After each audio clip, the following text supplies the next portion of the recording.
aí, galera do Pode Crer, sejam bem-vindos a mais um episódio super especial. Super especial. Uma pessoa que já foi mais citada aqui, tá aqui hoje. Fernanda Vitvitsky! Ou 2020. Tá vendo? Tô esperando esses recortes aí. Com o que ela me contou, né? Que ela direto tá mencionando e que ela tava pensando em fazer um videozinho juntando. Eu tô querendo... Vai ficar legal. Né? Mas é porque te acompanho já há bastante tempo. E o seu livro, o primeiro, né? O primeiro que eu li, na verdade, né? Enquanto Isso, ele foi muito importante num período muito difícil da minha vida. E eu comecei a te acompanhar. E eu admiro muito você como influenciadora, como mãe também. É uma honra te receber aqui hoje, Fernanda. Gente, muito obrigada. É um prazer você estar aqui com a gente, compartilhar do seu testemunho. Eu queria que você começasse falando quem é a Fernanda. Tá. Podia ter avisado antes, né? Vou dar aquela ensaiadinha em casa. Quem é a Fernanda? Eu vou perguntar pra vocês, então. Vocês não têm que responder pra mim também. Enquanto vocês não respondendo, eu vou pensando. Nossa, que difícil a gente falar, né? A gente passa por tantas etapas da vida, assim, mas eu acho que hoje a Fernanda é uma mulher mais consciente, assim, de tudo. Eu me sinto numa fase lúcida. É uma resposta a isso? Eu me sinto numa fase mais lúcida de vida. A gente até, antes de começar o episódio, a gente tava conversando, né, sobre esse negócio de idade, de estar no 35 anos, 15 anos nos 50, 15 depois dos 20. Eu sinto que tô numa idade, num momento da minha vida, onde eu consigo enxergar as coisas com mais clareza. Todas as áreas da minha vida. O trabalho, casamento, filhos, igreja, vida. Acho que tem sido um tempo de discernimento do Senhor, assim, sobre a vida. Então, acho que hoje a Fernanda é uma pessoa tentando pensar em todas as Fernandas que eu já fui, todas as versões que a gente tem de nós mesmos. Acho que hoje eu tô numa versão um pouco mais consciente do meu próprio pecado, da minha própria limitação, daquilo que o Senhor quer de mim, enfim. Eu diria que a Fernanda é casada com o Rafael, mãe de 3 filhos. Era isso! Eu jurando que era uma coisa profunda! Não. Pra gente complementar. É escritora, pra mim, uma mãe de referência, muita referência. Ai, que responsabilidade, meu Deus. E pra Mayara... Também, uma escritora, acho que uma coisa muito que aconteceu comigo na época que eu comecei a te acompanhar foi mudar a minha percepção sobre maternidade. Porque eu falava pro meu marido que eu queria demorar muito pra ter filho, e eu tinha, eu não quero ter muitos filhos, e aí eu tinha um negócio tipo, não quero ser mãe. Eu tinha muito isso, muito mesmo. E quando eu comecei eu via muito como um fardo, né? Tipo, uma coisa que vai prender a mulher, vai limitar, a mulher não vai ter mais liberdade. E quando eu comecei a te acompanhar, mudou muito a minha percepção sobre a maternidade. Eu comecei a ver a maternidade como uma dádiva de Deus. Enfim, e mudou completamente. E aí eu comecei a querer muito ser mãe. Né? E não só de um filho, tipo, de quantos Deus quiser mandar. Que sabe? ótimo, que bênção. Pra mim isso foi uma coisa muito, muito incrível. E também a questão da espera. A Fernanda é escritora do livro Enquanto Isso, que fala sobre a espera. Ela também escreveu o livro infantil Enquanto Ana Espera, que fala sobre a espera para as crianças, e que é um assunto que é muito pertinente para o cristão. Mesmo que seja um cristão de berço, né? A gente sempre tem esse problema de lidar com a ansiedade e o tempo do Senhor e não entender esse processo, esse deserto, né? Então, pra mim, é referência pra isso também. Ai, que bom. Antes de falar dos livros, que a gente vai ter muito assunto nos livros, eu queria que você falasse um pouquinho do seu início na fé. Se você nasceu num lar cristão, como que era seu relacionamento em casa e tal. Os meus pais se converteram alguns anos antes de eu... Meus pais se conheceram na igreja e se converteram ao mesmo tempo. Eles foram convidados por amigos, se conheceram no grupo de jovens, se converteram já com 19, 20 anos. Então meus pais não vieram de berço cristão. E aí, né, tem minha irmã, tem meu irmão. Quando eu vim, meus pais já tinham aí 6 anos de vida com Jesus, de vida na igreja. Eles se converteram na igreja presbiteriana, lá da minha cidade, de Campo Grande, Mato Grosso do Sul. E então, assim, eu não tive um momento da minha vida aquele momento divisor. Na verdade, eu tive ano passado, um momento divisor com Jesus, assim, mas de conhecimento da palavra, de quem Jesus é, de reconhecimento como meu salvador e tudo mais, eu tive na infância, assim. E eu cresci numa igreja com uma cultura cristã muito forte, assim, com muitas... A igreja presbiteriana, eu não sei quantos anos ela tinha na época quando eu nasci, né? Mas, assim, ela já tinha uma estrutura de ministérios, de programação, de coral infantil, coisas para as crianças, coisas dos casais, jovens, era tudo já bem estabelecido. Então, isso foi muito forte na minha formação de fé. Então, eu vim de um contexto muito ativista no bom sentido, assim, não acho que é ativista no mau sentido, assim, de muita participação. Então, a minha vida, eu sempre, é interessante que eu tenho uma memória da minha infância, adolescência e juventude na igreja, por mais que era menor parte do tempo, né, de sexta a domingo ali, era intenso, eu ia sexta, final da tarde pra igreja e até domingo à noite, sexta, sábado, domingo era tudo cheio. Escola dominical, ensaio, Kings, discipulado. Nossa, tinha tanta coisa que a gente fazia, louvor, dança e tal. Mas eu tenho muito. As memórias minhas mais fortes são muito mais em contexto de igreja do que fora da igreja. De segunda a sexta eu tava na escola. Mas fiz poucos laços na escola, com meus amigos, assim, eu não. A minha vida. Eu era tão apaixonada pelo ambiente da igreja e pela família, como tanto meu pai e minha mãe, eles nunca tiveram uma relação de muita proximidade com a família de sangue, assim, tem carinho, mas assim, não de muita proximidade. Então, os meus tios, os meus primos, eram aqueles membros. Nós éramos uma comunidade de 300, 400 pessoas. Foi essa quantidade de pessoas praticamente até meus 25 anos. Então, eu estava dentro da igreja, eu sei todas as pessoas que estão aqui. A gente cresceu junto, nossas mães engravidaram juntos. Então, era uma grande família, assim. Então, isso... E por conta disso, eu tive pouquíssimo acesso às coisas do mundo, assim, no sentido até mesmo de interesse, porque a vida na igreja era tão viva, tão ativa, e junto a isso também, como meus pais, na época, eles tinham um casamento mais conturbado, a igreja era esse meu refúgio, assim, então eu estava enfiada em tudo, todos os ministérios, todas as coisas, assim, muito envolvida mesmo com a vida de igreja. E eu devo ter conhecido Jesus ali muito pequenininha, assim, não lembro o dia, não lembro de mim sem o conhecimento de Jesus, então eu não tenho esse marco, sabe? Mas essa foi a minha vida de igreja. Aí quando eu casei com o Rafa, eu tinha 24 anos, aí eu fui pra igreja dele, que é a Batista. Aí que eu tive até que me batizar de novo, porque eu fui batizada na presbiteriana, né? Sim. Que é... Aí eu fui fazer batismo por imersão e tal, para a alegria da minha sogra ficou felizíssima. E, enfim, então acho que foi isso, assim, uma vida muito, muito intensa. E na minha igreja, a minha igreja ela tinha uma ligação muito forte com o ministério da Jocum de Kings Kids. Eu acho que aí eu vou ter um pouquinho mais de memórias, assim, de coisas mais fortes que eu vivi com Jesus, porque aí Kings Kids é um dos ministérios da Jocum, Jovens com a Missão, e a gente fazia essas campanhas evangelísticas que as crianças e adolescentes do Brasil inteiro se reuniam numa escola de determinada cidade, a gente passava 2 semanas ensaiando, 1 semana evangelizando.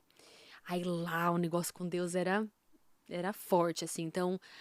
E aí, por conta... Como eu era de uma igreja presbiteriana, era uma coisa muito mais formal, né? Enfim, muito mais litúrgica, o que eu também considero uma bênção. Sinto saudades, inclusive, desses momentos mais litúrgicos. Mas essas experiências com o Espírito Santo, essas coisas assim, eu tive mais acesso em Kings Kids. Minha mãe e meu irmão costumavam ir no monte lá orar com o povo de outra igreja. Às vezes eu ia também. Então, eu acho que foi uma boa... Eu acredito que eu tive uma boa base, assim, nesse sentido, porque vivi intensamente uma igreja mais tradicional, biblicamente, teologicamente, assim, mais robusta. E também tive experiências com Deus em diferentes ambientes, sabe? Com outras denominações. Enfim, hoje em dia eu também tô na Batista. Mas foi isso, assim. Como que ficava esse seu relacionamento com Deus? Você falou que teve um lar conturbado, né? Esse conturbado, você e seus irmãos sentiam que era conturbado? Sim, sim. E assim, hoje eu falo sobre isso, né, publicamente, porque meus pais estão bem e tal, mas eles tiveram muita dificuldade, assim, no casamento, né, na vida deles, assim. Então a gente sente, é impossível, né, a gente não passa imune no casamento. É muito importante, né, eu não tenho como ser a gente às vezes separa muito isso, né, eu sou uma boa mãe, mas é tudo uma coisa só. O casamento e a maternidade ou a paternidade tá tudo muito envolvido. Então, por mais que meus pais, nesse sentido, foram ótimos pais, né? Fernanda, nunca tive problema de relacionamento com os meus pais.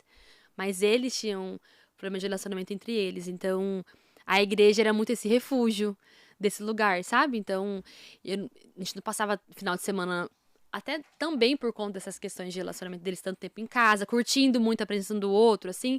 A gente ficava sempre muito na igreja. E o que foi uma bênção, assim. Acredito que me salvou de muitas coisas, até mesmo diante dos problemas deles, de às vezes algum tio passar e me buscar pra gente conversar, orar, pra chorar junto, aconselhamento. Então, nossa, a igreja foi muito importante, muito, muito, muito, muito importante, assim. Não sei quantos por cento de quem eu sou foi formada por aquela igreja presbiteriana naquele momento que eu vivi da minha vida. Você também você também foi líder de jovens, né? Fui na minha antiga igreja presbiteriana, eu fui de adolescentes. De jovens, eu fui quando a gente morou na Espanha. Isso, na Espanha. E eu queria muito saber como foi essa experiência de trabalhar com jovens em outro país, essa parte de evangelismo lá, a saída de vocês pra Espanha. Muito difícil ser líder de jovens na Espanha. Porque a Espanha, o evangelho lá a quantidade de pessoas convertidas é muito baixa, assim. Então, a galera tem uma relação com a igreja muito... É o oposto da experiência que eu tive, assim. É um pingo no seu oceano de vida, a vida na igreja. Então, a gente pegar essa galera, na época eram uns 20 jovens, contando adolescente, né? A igreja que a gente tava lá em Málaga, na Espanha, inclusive era uma igreja grande, que tinha, sei lá, contando criança, jovem, adulto, 100 membros pra Espanha. Isso era, tipo assim, uma mega church. Mas foi muito prazeroso, né? Porque a gente teve acesso à cultura, como eles são, a gente se entrou de cabeça, assim, estamos aqui, vamos conhecer vocês, vamos entender o que vocês pensam, o que vocês gostam. Então, culturalmente falando, foi muito rico. Porque como a gente se disponibilizou, a gente não tava lá pra brasileirar eles, a gente tava lá pra discipulá-los em Jesus. Então, eles se abriram muito pra gente, assim, foi, nesse sentido, eu achei que foi fácil, né? Porque eles se abriram muito, porque a gente tava muito curioso em conhecê-los, saber o que eles pensavam e gostavam. Mas a vida com Jesus deles, assim, era muito morta. É muito raso. Não só raso, acho que não chega nem a ser raso, porque não dá nem tem nem água pra ficar, sabe? É muito distante, assim. Jesus é uma figura, uma estátua, assim. É isso que é Jesus. E isso é, nossa, muito, muito doloroso, assim. Então, foi um trabalho de tentar trazer as pessoas pra Jesus. E é interessante, porque eu acredito que a maioria deles não eram convertidos. Você ficou quanto tempo, né? No grupo de jovens não eram convertidos. A gente foi na Espanha 1 ano e meio. Mas assim, a gente aprendeu muito. Podemos ver algumas conversões lá. Foi uma bênção, assim, nesse sentido. Mas, nossa, até quando a gente voltou, antes de eu ter bebê, nosso intuito era voltar como missionários lá, porque é um campo muito necessitado. Eu sei que existem pessoas que... Não são todos os missionários que vão pra Europa, estão com o coração nisso, mas a gente, como pessoas que já viveu lá, é real. As pessoas, elas têm acesso à Bíblia, à liberdade do Evangelho, mas elas não conhecem a Jesus, assim, É muito frio, né? E assim, não conhecem Jesus. Elas sabem quem é Jesus, mas elas não conhecem a Jesus. Desesperador. Eu ficava desesperada, assim. Então, mas foi uma experiência muito rica. Nossa, muito rica. Amo Málaga, assim. Vocês voltaram pra Espanha recentemente? Vocês passaram umas férias lá, né? Na verdade, a gente não passou férias lá. A gente foi passar férias... Ah, não, foi sim, doida. A gente foi passar férias em Barcelona, na verdade. Meu Deus, 2 anos atrás. Aí aqui a gente... Pra Málaga só, que o Rafael, a gente pegou um voo no dia e voltou no mesmo dia. Só pra poder ver nossos amigos lá. Nossa... Ai, que delícia. E vocês puderam voltar com os filhos de vocês, né? Não, isso foi muito especial. Nossa, voltar pro mesmo lugar que a gente... E quando a gente tava morando na Espanha, nós não tínhamos filhos, eu não tinha um trabalho, eu tava numa crise profissional de identidade muito grande. Então, foi muito interessante voltar pro mesmo lugar, o mesmo cheiro, o mesmo... Eu sou uma pessoa muito sensitiva, assim. Então, você entrar naquela bolha de novo ali, só que eu já era outra Fernanda. A gente nem falou, né? Mas a Fernanda é arquiteta também, mas... Eu sou arquiteta. Nada a ver com nada. Nada a ver com nada, mas... Informação aleatória. Ela é arquiteta também, então tem esse plus aí. Misericórdia. Conta como que você conheceu o Rafael. Eu conheço o Rafa desde sempre, porque nesse negócio que foi pra vocês de King's Kids, na minha igreja tinha um grupo chamado, até hoje existe lá, chama King's Voice. Então, cada igreja que era ligada a King's Kids tinha o seu grupo, como se fosse o seu pequeno King's na sua igreja. Então, a gente ensaiava toda sexta e fazia apresentação evangelística pela cidade. A minha igreja era pequena comparada à igreja do Rafa, que era a primeira igreja batista lá de Campo Grande. E a igreja do Rafa tinha uma cultura muito forte de arte. Dança, música. De lá, inclusive, tem cantores que a gente conhece, músicos que vocês conhecem, que saíram de lá. Assim, tinha uma cultura muito forte, mesmo, de música e de arte. Eles eram bem profissionais. A gente não era nada, assim, perto deles. Então, a galera que era da dança, da arte, dos ministérios, das igrejas pequenas, todo mundo conhecia a igreja grande. E as pessoas, bem tipo interior, capital, era tipo isso. Só que de igreja. E aí, a gente sempre tinha os eventos de dança tal, de coisas que a gente se juntava pra fazer apresentação. E eu vejo o Rafa desde pequeno fazendo isso, porque eu ia fazer minhas apresentações e eu via ele lá também. Então, não é que eu conhecia o Rafa, a gente já tinha. O Rafa tava sempre. O Rafa dança muito bem, era muito talentoso, então ele sempre tava fazendo os solos, as coisas e tal. Então eu sabia quem ele era.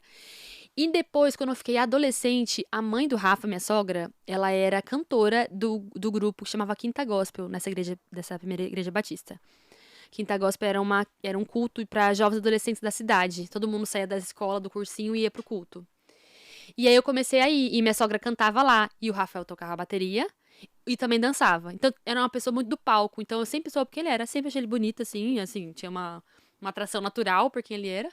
Só que aí, em sei lá que ano, os meus sogros, junto com o Rafa, foram pro campo missionário, e no mesmo tempo que eles foram, ou quando o Rafa foi, em algum momento, assim, da vida, a gente meio que se desencontrou, assim. Ah, não lembrei. Tinha um grupo de dança na igreja dele, que era um grupo bem conhecido, assim. Eles eram muito bons. Muito, muito, muito bons. Não sei como entrei nesse grupo. Acho que foi a cota. Sei lá. Ah, porque minha irmã tava. Consegui a cota da irmã. Minha irmã dançava muito bem. E eu fiquei assim, nossa, que massa, vou entrar nesse grupo. Tinha todos os meninos bonitinhos, que a gente achava bonitinho a vida toda. Entrei, o Rafael foi pro... algum lugar, pro Chile, eu acho. Eu falei, nossa. Aí desencontrei com o Rafa. Ele chegou, acho que, dançar com a minha irmã, não sei. Resumindo a história, a gente se reencontrou porque quando o Rafa voltou, que eles foram pra missões, né? A família dele foi pra missões e tal. Quando eles voltaram pro Brasil, o Rafa voltou pra esse grupo de dança, só que aí eu já não tava mais. Mas uma amiga minha tava. Aí, numa dessa, ela soltou, assim, que como eu tinha um grupo com ela e com outras amigas, assim, a gente às vezes mandava print dos meninos, tá? Coisa de menina solteira. Crente, que não pode fazer muita coisa além de só olhar. Aí, ela comentou com ele, assim, ela tava no ensaio e falou assim, ô, Rafa, você não sabe, tem uma amiga minha que pira em você, te acha um gato e tal. Aí ele falou... Não, a gente era assim, minhas amigas, tudo boca de... Como é que a gente fala? Esqueci Boca de sacola? Boca de sacola, todas. Aí, nossa, e esse grupo especificamente, né? Todas bocas de sacola. Aí ela falou, aí ele falou, ah, sério, deixa eu ver. Aí ela abriu o Instagram pra ele, assim. Aí, meu filho, diz ele que adorou. Bem que eu tava fotogênica, meu Deus do céu. Aí ele já veio, no mesmo dia, assim, ó. Rafa sempre quis casar. Se fosse outra pessoa, ele teria casado também. Um pouquinho mais agradável, assim. Não, que horror, ele vai ficar bravo se eu ouvir isso. E eu sempre falo isso mesmo. Porque o Rafa sempre quis casar, ter filhos, aquele sonho romântico. Então, ele tava eu tava zero suscetível a isso. Só que eu falei brincando pra minha amiga, eu não queria nada com ele, não. Assim, eu acho bonito, assim, como eu achava outras pessoas, né? E aí ele veio com tudo, assim, já chegou, pá! Vamos sair? Mandou uma mensagem do nada, assim, vamos sair. E eu falei, não, olha que isso, mal te conheço, me fazendo, né?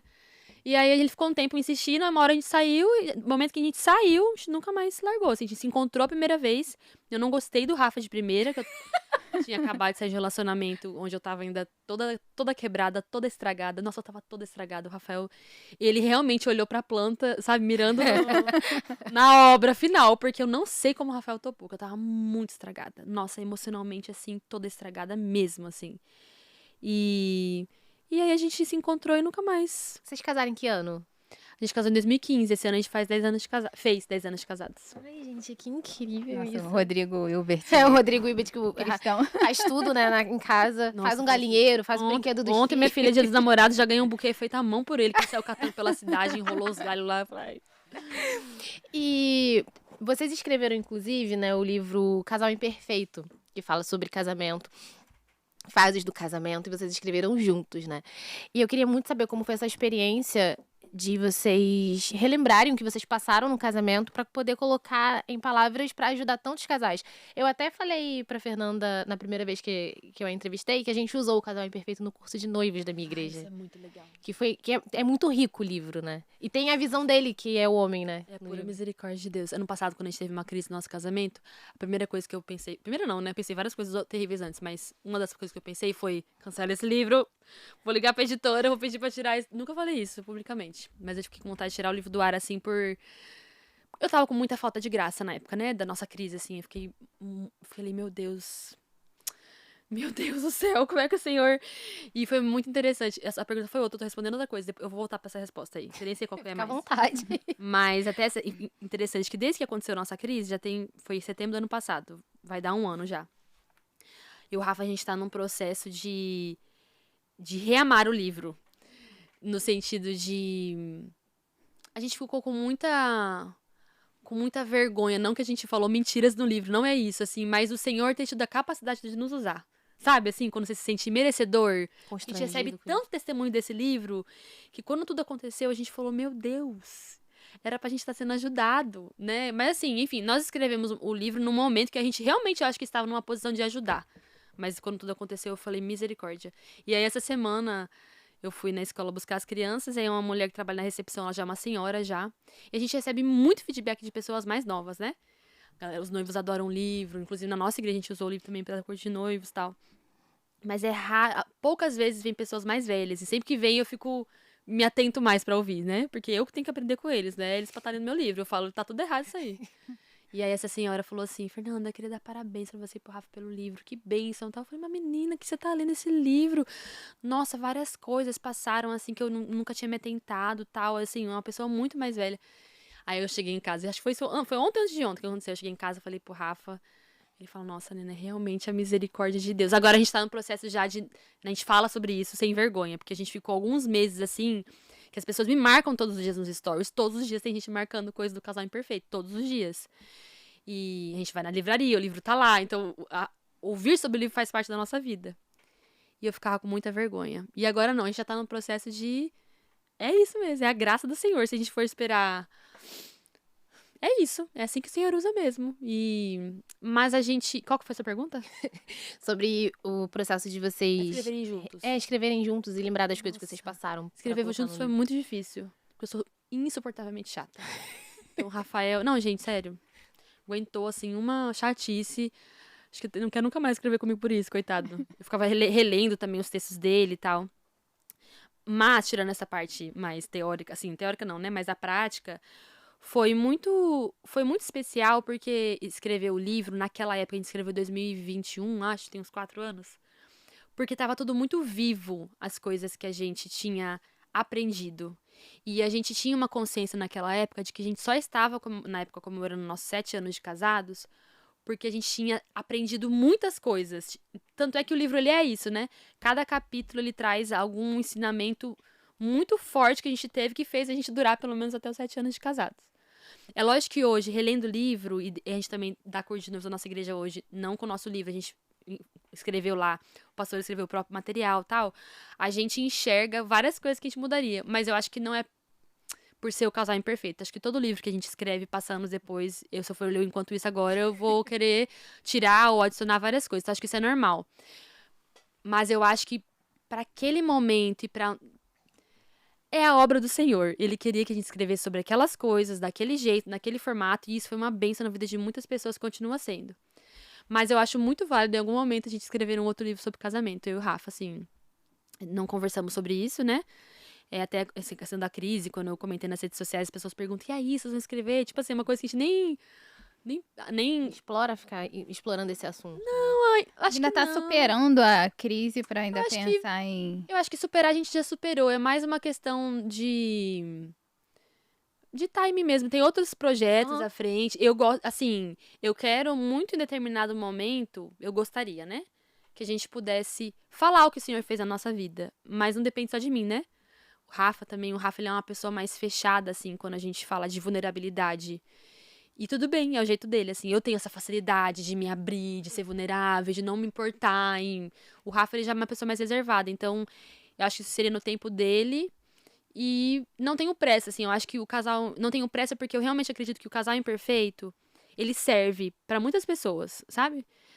Mas existem coisas que a gente não abordou no Casal Imperfeito que são essenciais pra um casamento, eu acho. Que pra gente, na época, não era tanto. Eu acho que o Casal Imperfeito, ele... Por mais que a gente fala que a base é Jesus, que a base é Deus e tudo mais, ele é um livro que a gente traz muitas questões práticas de comunicação, vida sexual, identidade. Então, assim... Mas com a nossa crise, a gente percebeu que tinha muitas coisas que o Rafael, a gente precisa ter mais sólida, assim, com relação à nossa visão do casamento e a nossa visão de Cristo, daquilo que Cristo fez por nós. Que isso tem tudo a ver com o casamento, com a gente manter o casamento. Se a gente acreditar no sacrifício de Jesus pela Fernanda, esquecendo do Rafa, dos erros dele, de como ele... Quando eu olho pra mim e naquilo que Cristo fez por mim, eu continuo no casamento. Porque eu sei que eu sou a maior dos pecadores, que a mais precisa de misericórdia, graça e perdão. Então, eu acho que, inclusive, um livro que nos auxiliou muito nesse processo foi Quando Pecadores Dizem Sim. Esse livro é maravilhoso. Então, o livro Casal Imperfeito é maravilhoso, ele é uma bênção. Mas eu acho que seria interessante, em algum outro momento, a gente trazer não um contraponto, assim, mas algo que talvez se... Tipo uma continuação. Uma continuação, até mesmo algo que se... Complemento. Naquelas lacunas que ficou, de coisas que a gente não enxergava, não é porque a gente deixou passar, porque a gente quis. Eram coisas que não eram tão importantes pra gente na época. Aquela fase ali. A gente acreditava que comportamentos práticos, maneira que a gente se porta era importante. E é importante. É muito importante. Né, que a gente tenha atitudes práticas com relação ao nosso cônjuge. Mas embaixo de todas essas práticas, assim, se a gente tira todas as práticas, o que fica? Sabe? E é sobre o que fica que eu ainda acho que a gente poderia, em algum momento da nossa vida, explorar. Mas aí é quando Deus quiser. Você acha que a crise já era uma coisa que vinha acontecendo e chegou num momento que vocês precisaram gritar e pedir ajuda? Ou que foi alguma coisa pontual ali que já fez vocês pedirem ajuda? É muito difícil. Assim, eu acho que a crise, ela só é... na minha cabeça, na nossa experiência, ela foi a cereja de um bolo que estava todo estragado, sabe? Então, o que aconteceu, ela foi a cerejinha de coisas que já vinham acontecendo. E eu e o Rafael, a gente sempre foi um casal muito ajudado, assim. A gente sempre teve muito essa abertura das pessoas nos ajudarem. Só que eu acho que as coisas que estavam com grandes lacunas, a gente estava tão ocupado, eu estava tão ocupada com o meu trabalho, com a mudança para Brasília, com as crianças, com a adaptação, que essas coisas foram assim, mesmo elas estando já insustentáveis, é tipo assim, nossa, não tem como eu pegar e abrir esse vespeiro aqui, sabe? As crianças estão se adaptando, a gente tá longe da nossa família, a gente tá numa nova cidade, uma nova igreja, vamos sobreviver isso daqui. Mesmo a gente sabendo que tinha coisas importantes que estavam trazendo muito desgaste para mim e pro Rafa. Então, eu acho que a crise, ela veio disso, assim. Não é que a gente não queria ajuda, é que a gente estava mais buscando ajuda, por exemplo, ajuda a gente a se adaptar aqui em Brasília, a gente tá tendo que lidar com isso, nossa família, mãe, me ajuda aqui com o meu trabalho, a gente tava tampando outros, sabe, tem vários buracos, assim, saindo água de todos os lados. Então, a gente tava tapando o que dava. Com as crianças muito pequenas, hoje em dia tá melhor, mas 2 anos atrás, as crianças 2 anos, né, tipo, gêmeos de 3, ainda bebês, fralda, sem dormir, não vai chegar à noite, eu não vou querer ficar falando sobre o nosso relacionamento, eu quero dormir, entendeu? Então, eu acho, assim, que foi uma fase, eu acho que nós estávamos muito expostos a passar pelo que a gente passou. A Fernanda, pelo meu comportamento, meu ritmo de vida, minha responsabilidade enquanto do meu trabalho, enquanto estar em outra cidade. Acho que nós dois ficamos muito à deriva, assim, nesse sentido. Não por falta de ajuda, porque assim que a gente teve uma grande coisa, um grande chacoalhão de falar, meu Deus do céu, o que aconteceu? A primeira coisa que nós tivemos foi a ajuda que a gente sempre teve. Nossos pastores estavam à disposição, eles nos pegaram no colo, assim, nos atenderam, e caminharam com a gente por um tempo. Só que não é que a gente não tinha, a gente tinha. A gente só achava que dava pra continuar deixando essa água jorrar, sem, sabe? E aí não deu. Então, e glória a Deus que isso aconteceu, né? Porque talvez se a gente vivesse muitos anos da forma que a gente estava vivendo, a gente ia simplesmente se separar estando junto, sabe? A gente continua junto, mas a gente não tá junto. Porque a gente tá tanto tempo vivendo no... Eu acho assim que quando você fala muito sobre a responsabilidade que você busca ter para as coisas que você publica nas suas redes sociais, né? Quando você expôs a sua crise no casamento, que é algo tão íntimo. Você falou sobre isso, que você orou bastante, que você conversou com o Rafa.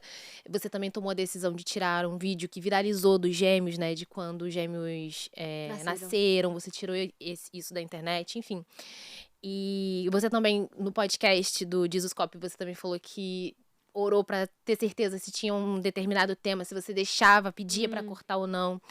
E a gente não, eu pelo menos não vejo isso com frequência das pessoas explicando esse processo, né, de ter esse direcionamento de Deus do que é pra ser publicado, do que é pra ser falado. Eu vou falar só pra gerar engajamento, porque com certeza você falar de crise no casamento, um monte de gente vai querer saber o que é. Ixi, Mas nossa. você busca fazer isso com sabedoria, principalmente porque você é uma pessoa pública, né? Ai, gente, isso é misericórdia de Deus, ainda bem. Porque eu acho que se não fosse assim, eu já teria. Porque eu acho que é um nível de exposição que você. Eu tenho a consciência do meu emocional. Ele é bem. Tadinho. O bichinho é fraco. Então eu acho que tem até estratégias mesmo psicológicas. Assim, lógico que tem também discernimento do Senhor sobre tudo isso. É muito importante. Mas eu acho que é um conjunto de fatores, assim. Tem a ver com essa lucidez que eu comentei no começo, de entender que até aqui eu vou. E quando eu publiquei sobre isso, né, a gente já tinha passado 6 meses dessa grande crise e tal. Foi até interessante, porque eu achei até que ia rolar mais a galera. E eu tenho certeza que todo mundo ficou tentando pensar o que aconteceu, o que foi. Enfim, até eu fiz a bobeira de entrar no Twitter. Eu nem uso mais Twitter, mas passou uns dias eu entrei, não sei porquê, não lembro qual foi a coisa que me fez entrar. E aí eu tinha uma pessoa lá falando... sei lá o que, Fernanda Corna e tal. E eu falei, gente, a pessoa não tem ideia do que aconteceu. Quem contou isso? Assim, quem disse que é isso? Não é isso. Então, assim, e aí eu pensei, de certa galera ficou tudo pensando que era isso. Eu falei, Rafa, e agora? A gente não deu muitas explicações. E ele falou, E não precisa dar. que esse não é... Assim, é lógico que se em um determinado momento o Senhor nos falar pra abrir, por mais que eu acho que é totalmente, assim... A ordem dos fatos, ou o que aconteceu... Que nem eu falei...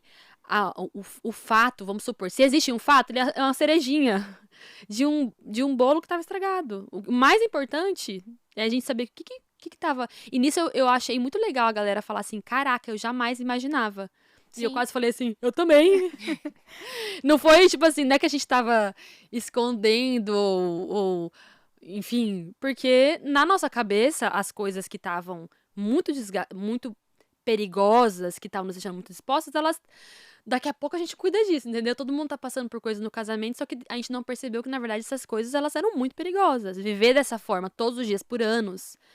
Enfim, mas eu fiquei feliz que num somatório aí de... Que nem esse foi... Eu tô falando isso aqui, que pena que eu tô falando isso aqui, inclusive, porque é um comentário dos, sei lá, quantos mil. Né? No geral, a galera ficou assim... Nossa, eu não imaginava, mas ao mesmo tempo é um... Eu fico pensando assim... E o Rafa, a gente conversou sobre isso, porque as pessoas são assim, ou elas provam que elas são muito felizes, ou elas viram infelizes e elas mostram que acabou. A gente não fala sobre o processo das coisas, entendeu? E todas as coisas têm um processo. Quantos casais, e até falar uma coisa aqui pra vocês, eu lembro que quando toda a nossa crise aconteceu, falando com um dos casais que nos ajudou, orou pela gente, conversou, a mulher falou assim, não, mas eu e o fulano, a gente também, tal ano a gente quase se divorciou. Eu falei, hã? Como que você nunca me contou? A gente se conhece há anos, como que você nunca me contou isso? Porque não é relevante. O que é relevante para as pessoas é mostrar a vitória ou a derrota. Só que entre esses dois lugares existem, né? Por que a gente não fala? E aí, pode ser que as pessoas... achem que a gente estava sendo falso, deixem de admirar. Olha o Rafael, porque as pessoas na hora já pensam, né, numa questão de culpa de algum dos lados e olhem. E é isso, se quiser olhar, imaginar, fazer o que você quiser, mas pra nós, o que era mais importante era a gente falar que Cristo nos resgatou de um divórcio. Isso pra mim é muito mais importante do que a gente passar por todas as coisas. Eu não acho que a gente tem obrigação de falar sobre nada. Ninguém tem obrigação de falar sobre nada. Mas como que eu não vou falar o que Cristo fez por mim? Não tem como. Eu tenho uma experiência com Jesus tão forte. Eu achei bem generoso, assim, porque você...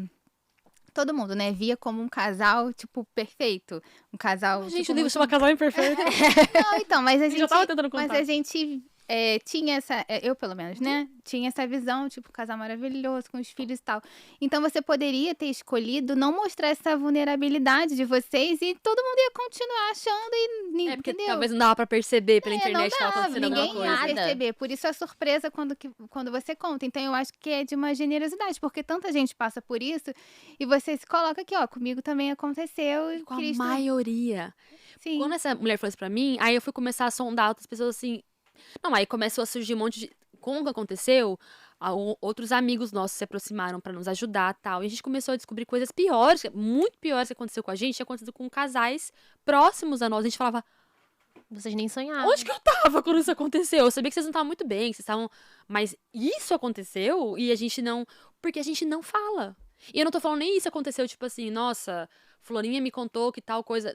Não tô falando do fato, tô falando do nível de quase divórcio que as pessoas passam, elas não falam. E é muito ruim isso no corpo de Cristo. E até mesmo enquanto. Hoje, eu falando enquanto pessoa mais pública, assim, num lugar mais de visibilidade, é muito importante que as pessoas conheçam, saibam o que Jesus fez em nós. Porque a gente não tá ali numa posição só de. Que nem a gente escreveu o livro. Mas a gente ainda tem muito que aprender. A gente tem 10 anos de casado. E pode ser que isso que aconteceu no passado com a gente aconteça de novo. Eu não sei. Nossa, hoje em dia, minha filha, eu tô assim, ó. Senhor, eu não espero mais nada de nada, assim. A Fernanda, que morava num castelo, assim. Eu até falei pro Bibo, eu falei, Bibo, você vai escrever um livro sobre isso, vai chamar Quando Meu Castelo Cai. Porque ele chama Quando Meu Sorvete Cai. Porque eu me via na torre da princesa, do meu príncipe, entendeu? Lógico que a gente. O Casal Imperfeito fala que a gente tem um monte de defeito, mas. Eram defeitos mais. Que você passa um paninho ali. Eu não conseguia enxergar que eu tava imersa num pecado. Dos meus pecados, e o Rafael tava imerso nos pecados dele. Então. Eu acho muito rico a gente. Até eu não me arrependo nem um pouco, assim. Até, lógico que eu não abro caixinha de pergunta, vem. O que aconteceu?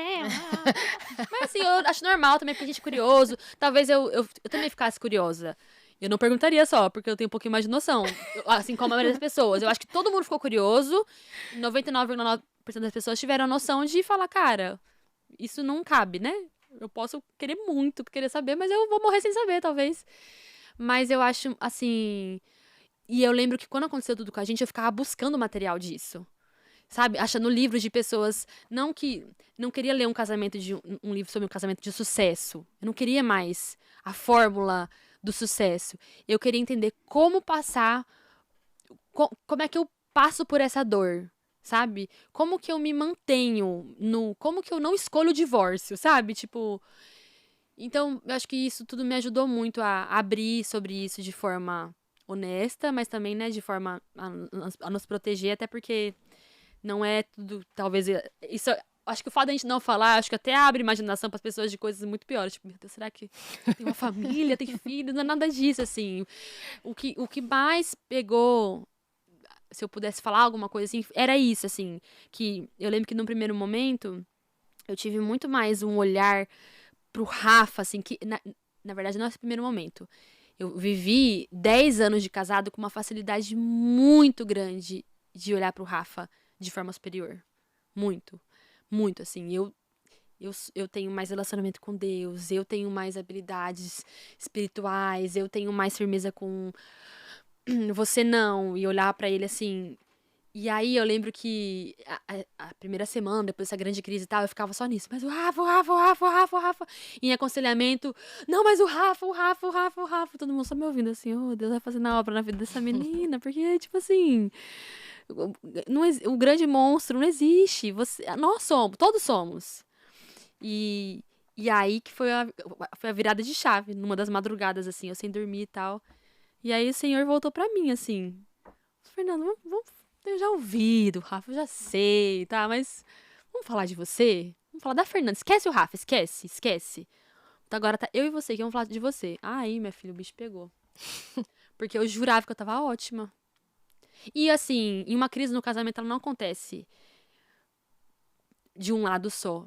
É lógico que a gente tem vários casos, né? Mas assim, é mais comum que seja uma bola de neve gerada pelos dois do que um só que fez uma grande bola de neve completamente sozinho, sabe? E aí, quando o Senhor começou a falar da minha parte da neve, eu fiquei chateadíssima. Mas tudo foi ótimo, assim, foi ótimo. Que conselho você daria para alguém que está passando por uma crise, assim? O que poderia ser mais importante para ajudar a pessoa a procurar amigos, terapia, não sei. O que você acha que... A gente fazia terapia de casal na época, inclusive, que a gente teve essa crise. Assim, e bom, mas é que eu acho que a gente volta pro ponto de que a gente foca muito na parte prática.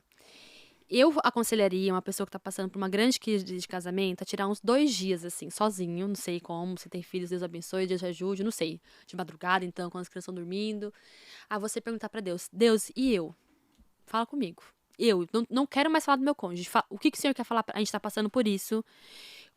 Claramente, essa pessoa deve estar extremamente desgostosa com o cônjuge, né? E grande chance dela estar olhando mais pra ele do que pra si. Eu faria isso.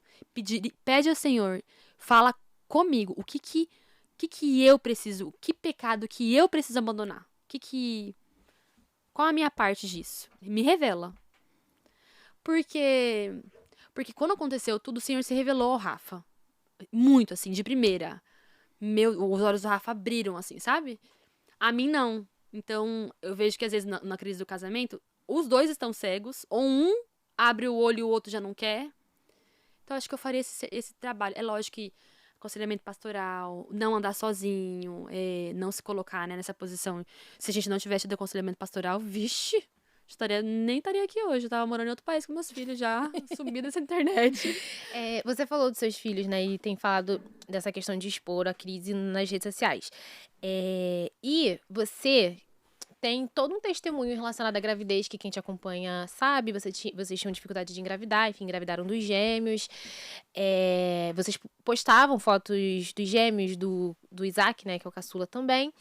E vocês decidiram parar de mostrar o rosto dele na internet. E vocês não são os únicos, né? Uhum. A gente tem vários exemplos de outros influenciadores seculares também que fazem isso. A Francine Walsh fala muito sobre isso. Ela não mostra o rosto das filhas dela. A Roberta Vicente. E aí eu queria também ouvir de você essa questão dessa responsabilidade, desse cuidado com a privacidade das crianças e essa coisa que vocês falam muito sobre... eles não têm noção disso. Então pode ser que no futuro eles não gostem de saber que isso aqui foi exposto na internet, né? Eu acho que não existe a fórmula de tipo assim, quem faz isso tá certo, quem não faz tá errado. Eu tenho pessoas que eu admiro muito na vida com Jesus e tudo mais, que tem com modéstia, né, sem fazer da vida um reality show, tem com modéstia fotos dos filhos na rede social, ou já apareceram, né, enfim, televisão, em lugar mais público assim. Eu acho que não é, tipo assim, é como se fosse 2 times. O time a galera adora fazer isso. Assim, inclusive, eu gosto de falar isso. Eu não sou uma fada sensata, porque eu sou toda quebrada, toda errada. Se eu tive esse discernimento, foi porque o Senhor me deu. Enfim, não tem nada de glorioso nisso, assim. Não sou uma super mãe ou mais uma mãe mais, sei lá o quê, do que outra mãe, porque não faz isso. Não tem nada a ver com isso. Pra mim, foi uma questão muito de... Eu, Fernanda, perco a mão. Perco a mão. Se eu pudesse, eu mostrava as crianças, não o tempo inteiro ficar filmando, que eu nem gosto disso, assim, mas eu mostraria elas todos os dias, porque elas são muito lindas. Por exemplo, eu acho que eu sou a alegria da minha sogra, do meu sogro, que moram tão longe. Porque eu mando foto, mando vídeo com frequência, eu sou esse tipo de mãe, assim. Então, pra mim, não mostrá-los foi uma ótima forma de eu saber não pesar a mão na quantidade. Porque hoje, por exemplo, quando às vezes eu tenho acesso a stories antigos, eu via que até eu parar de mostrá-los, eu mostrava muito. Muito, muito, muito, muito, muito, muito, muito, muito. Então, a solução pra essa Fernanda meio descontrolada nisso foi o parar, sabe? E veio também de um pensamento da chance de talvez eles não gostarem. Então, um dia me veio um plim. Nossa, se na adolescência eu falo assim, mãe, eu não gosto de ser reconhecido nos lugares ou enfim, de tal momento da nossa vida ter sido... E aí, o que eu posso fazer? Nada, porque já foi. Não, fora que é um perigo, né? Porque, por exemplo, de você estar com seus filhos, alguém chama, vem cá, Sara, vem cá, Isaac, e aí? Não, eu lembro que uma das coisas que me deu esse plim, assim, opa, eu acho que é a hora da gente pensar com relação a isso. A gente tava no Nordeste, passando férias, não lembro que região. E aí, os bebês tinham, foi na pandemia. Eles tinham 7 meses. E aí, a gente tava num hotel, assim, e aí chegaram umas meninas. Eu tava com eles no carrinho. Aí chegaram umas meninas assim, e elas já chegaram com o celular neles. Ai, bonitinho. Não falaram nem comigo, eu assim atrás do carrinho. Oi, meninas, tudo bem? Ai, que linda aqui, ai. Aí a menina até pegou pra tirar uma selfie, eu falei, não. Eu falei, tudo bem? A gente costuma não tirar a foto deles. Aí eu falei, gente, qual a diferença se eu tô colocando no meu Instagram, é só ela tirar print? Tipo assim, eu filmo eles, é a mesma coisa que ela ter no celular dela. E aí ver essa relação da pessoa com a criança. E eu falei, o que eu tô fazendo é eu estou criando uma relação entre as pessoas e meus filhos que não existe, que entre eu e elas existe, porque eu alimento isso. Eu compartilho, eu falo, eu respondo. Eu gosto, inclusive, eu sou uma pessoa muito sociável, mas eles não têm nada, eles, tipo assim, eles não têm uma rede social, e era como se eles estivessem através de mim. Aí isso junto com outras coisas foi me ajudando a tirar, assim, hoje eu não, assim, não mostro os rostinhos deles, até, mas, por exemplo, fui pregar semana passada num lugar, aí eu coloquei no telão, assim, para as meninas que estavam lá, que eu queria apresentar a minha família. Aí eu dou essas aliviadas, assim, ó, lindos, né? Na verdade, sabe? Eu que fiz. Mas, assim, já não... E isso porque eu já achava que você já era super reservada em relação a isso, porque eu lembro que você falava que não mostrava, tipo, o primeiro passo, introdução alimentar. As primeiras coisas, né? As primeiras coisas. Quando você falava que dos gêmeos, por exemplo, que um dos dois fez alguma coisa, você não dizia quem fazia. Pra não conhecer a personalidade, né? Eu já achava isso o máximo. E não mostrava a voz também, né? Eles falando, ninguém Hoje em dia conhecia, já aparece né? mais as vozes deles. Quando eu faço algum vídeo, aparece uma coisa que eu já mudei também. Já não ligo tanto. Até porque as pessoas nem sabem de quem é a voz. Como não sabe quem é a voz de cada um. Mas é engraçado, assim, não é porque eles são...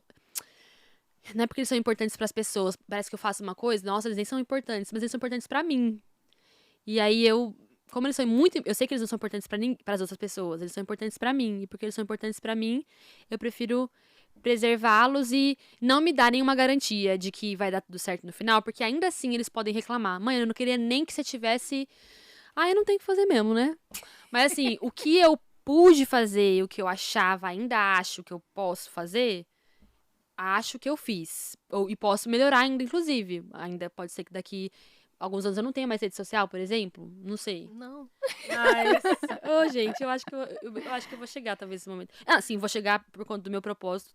2027 eu saio, né? Vou ficar o ano inteiro fora. Maiara assim. vai sair também. Não viu sentido. Pra que ficar no Instagram, não é mesmo?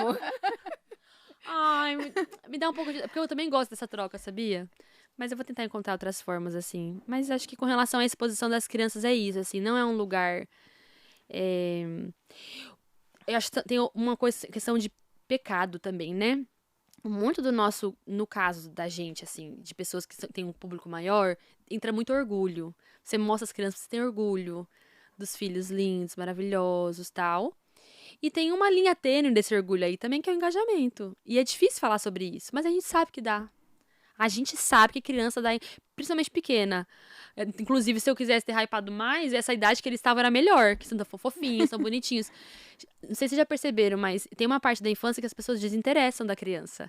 Que é a partir dos 7, 8 anos, a criança começa a ficar meio desajeitada, já não tem mais graça, entra naquela fase da sem graceira.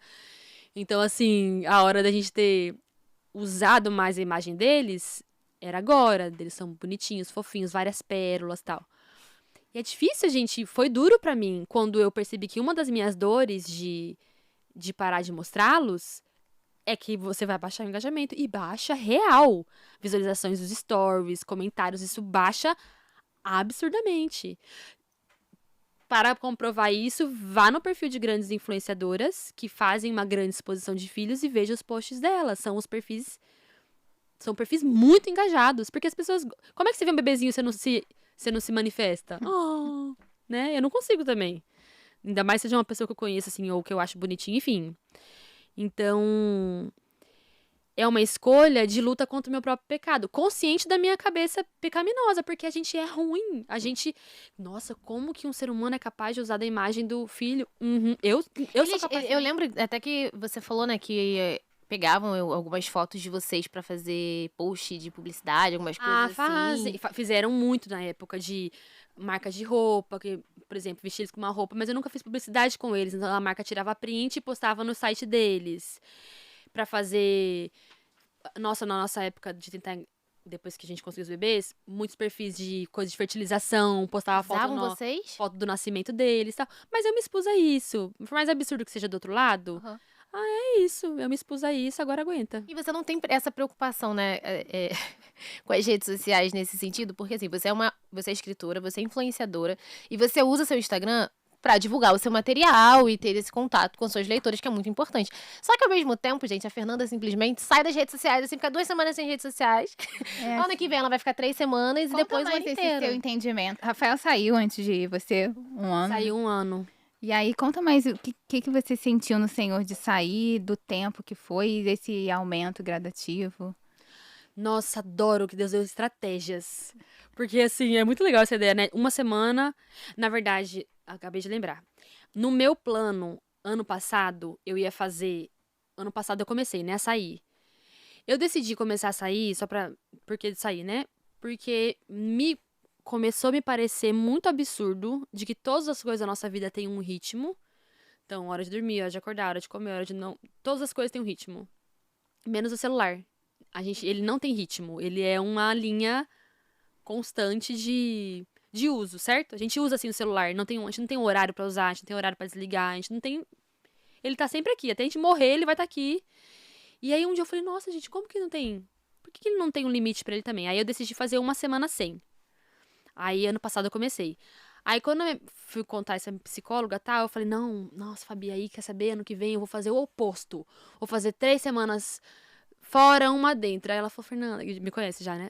Por que a gente não acha meio termo? Você trabalha com isso, é importante pro seu trabalho, não é bem assim. Eu acho que isso também é importante na sua vida. Você é uma pessoa de compartilhar, não acho que é totalmente ruim como você tá enxergando e tal. Aí eu falei, então vamos mudar a estratégia. Aí ano passado eu fiquei 1 semana, eu falei, quer saber, acho que eu vou aumentar 1 semana por ano até tirar o ano sabático. Fazer o ano sabático eu queria faz tempo já. Porque antes de eu ficar conhecida nas redes sociais, eu já tinha feito algumas vezes, 6 meses fora, mas assim, não mudava em nada na nossa vida, porque senão pagava nossas contas.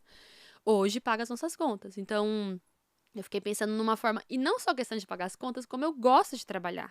Eu gosto de lançar livros, eu gosto de escrever, então eu gostaria de ter um tempo suficiente, pelo menos para eu conseguir ainda terminar de escrever os livros que, quando eu decidi, eu já tinha esses livros todos que vão sair até eu sair das redes sociais, eles já estão desenhados na minha cabeça, já tem um tempo. Então, quando eu decidi, eu fiz um plano, eu falei, tal ano tem que lançar tal livro, tal ano...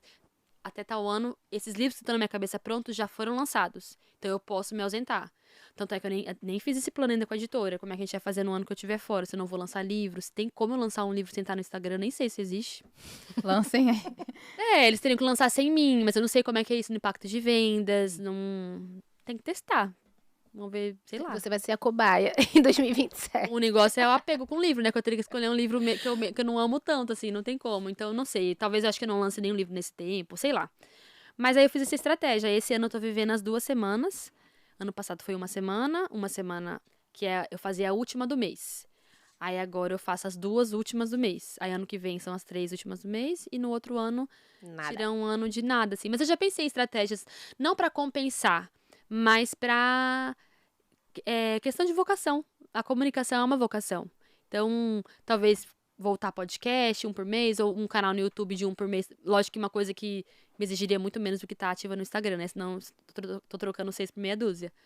Mas eu tenho pensado, talvez, fazer alguma coisa que... Na época, eu lembro que o Léo tava me empresariando ainda, que a gente é sócio de outras coisas, mas na época ele era meu empresário. Ele falou, não, já dá pra fazer um newsletter e tal, a galera paga assinatura. Eu falei, não quero nada de ninguém, eu não vou fazer, não vou monetizar minha saída, meu Deus do céu. Não dá pra gente fazer as coisas sem monetizar, não, os livros já estão vendendo, tá tudo bem. E aí, enfim, uma newsletter gratuita, talvez, porque eu gosto de escrever, né, escrever textos, mandar, não sei, tô pensando ainda. É o meu problema pra 2026.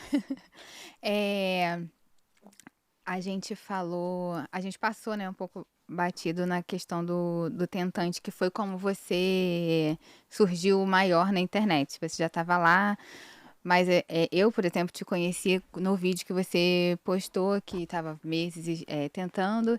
E até uma coisa que você falou, né, que muitas pessoas não contam a questão do divórcio, e você fica sabendo quando você passa, vai contar, e eu também.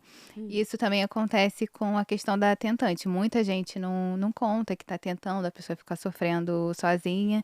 Eu também demorei para conseguir Sério? engravidar. E queria que você falasse um pouco mais sobre isso, de ter viralizado da forma que viralizou. e de ter mudado sua vida da forma que mudou. É muito doido, né? Essa história sempre parece meio universo paralelo, assim, que até hoje não sei o que aconteceu, Deus quis assim. Mas, assim, foi basicamente isso, né? Um vídeo que eu fui contar para as pessoas que estavam orando, porque eu tinha aberto sobre a questão de tentar, depois de um ano tentando. Aí eu abri porque eu não aguentava mais viver isso, assim, sem contar o que Jesus estava fazendo na minha vida. E aí eu decidi começar a escrever textos. E aí quando a gente engravidou, eu pensei, bom, como é que eu vou contar para essas pessoas que estavam orando por nós? E era uma comunidade pequena, sei lá, 3, 4, 5 mil pessoas, não lembro. Mas eu acho que até umas 5 mil pessoas. De pessoas que estavam lá no meu Instagram, que oravam pela gente e tal. Aí eu, enfim, fiz um vídeo para isso, assim, para contar. E não era tão comum essa questão do viralizar na época, assim. Senão eu teria me esforçado mais no vídeo. Mas viralizou. Eu não me lembro nem de nenhum vídeo antes desse, porque depois desse surgiram vários, né? Da pessoa que grava fazendo teste, Sei, né? menina. Eu não me lembro de Eu nenhum também não. antes. Não lembro nem o que eu fiz ontem. Pioneira, né? Pioneira no vídeo do banheiro. Ah! Eu acho que não, devia ter. Até porque eu acho que não ia tirar essa ideia do nada. Porque eu sempre filmava porque eu queria ter registrado o momento que eu engravidei. Eu só filmei por isso. Eu não filmei pra filmar, triste. Eu filmava porque eu achava que aquele teste ia ser o Sim. teste, mas nunca era. E eu lembro que eu quase apaguei esses vídeos. Um dia eu tava na sala, eu lembro certinho, assim. Era uma pasta, assim, vídeos. Porque, tipo assim, eu tava tudo no meu computador, sabe? E aí eu não apaguei, e quando eu engravidei eu tive essa ideia, eu falei, quer saber, acho que eu vou juntar os vídeos e tal, e enfim. Mas é muito. Até hoje, assim, eu acho muito estranho você estar numa posição que você não. E é muito privilegiado falar isso, né? Chega a parecer até que eu tô, enfim, menosprezando quem se esforça tanto por isso. Não é isso. Mas é porque eu realmente não desejei. Não é uma coisa assim que estava no meu plano de vida. Um dia ter uma carreira na rede social. Zero.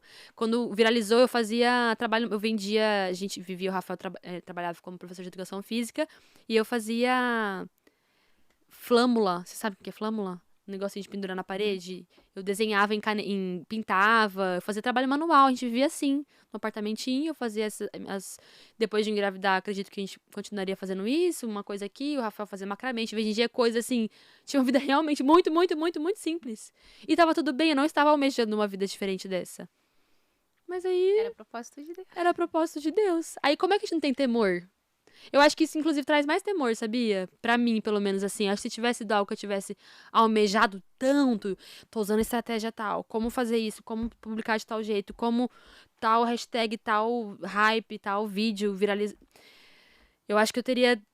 Que bom que foi assim, que eu acho que eu teria um pouquinho menos de temor, porque é tipo assim, consegui. Eu não consegui nada, não era nem pra ter conseguido, eu acho, né? E Deus quis assim, então a gente abraça e fala, vambora. E agora, né? Vocês têm 3 filhos e agora vocês estão vivendo um processo que já era um sonho antigo de vocês, que é da adoção. O que você pode compartilhar? Ainda está vivendo ainda? Uhum. O que você pode compartilhar com a gente disso? Então, até tava falando com vocês antes, né, que acho que só não falo mais sobre isso nesse momento da nossa vida, porque eu não comentei com o Rafa da possibilidade de a gente conversar sobre isso aqui. Acho importante ele não só saber, como também. Porque é uma decisão que não é só individual, né? É uma decisão de nós dois adotar. Então, eu acho que dá pra gente falar com mais detalhes no momento que também ele esteja junto. Mas do que eu posso falar agora. Aí já fica uma deixa pro Rafael vir e a gente gravar um podcast excelente. de casal. Muito mais legal com o Rafael seria esse podcast aqui. Eu sempre quis adotar, porque na minha antiga igreja lá na Presbiteriana, a gente tinha uma vida de trabalho social muito ativa, assim.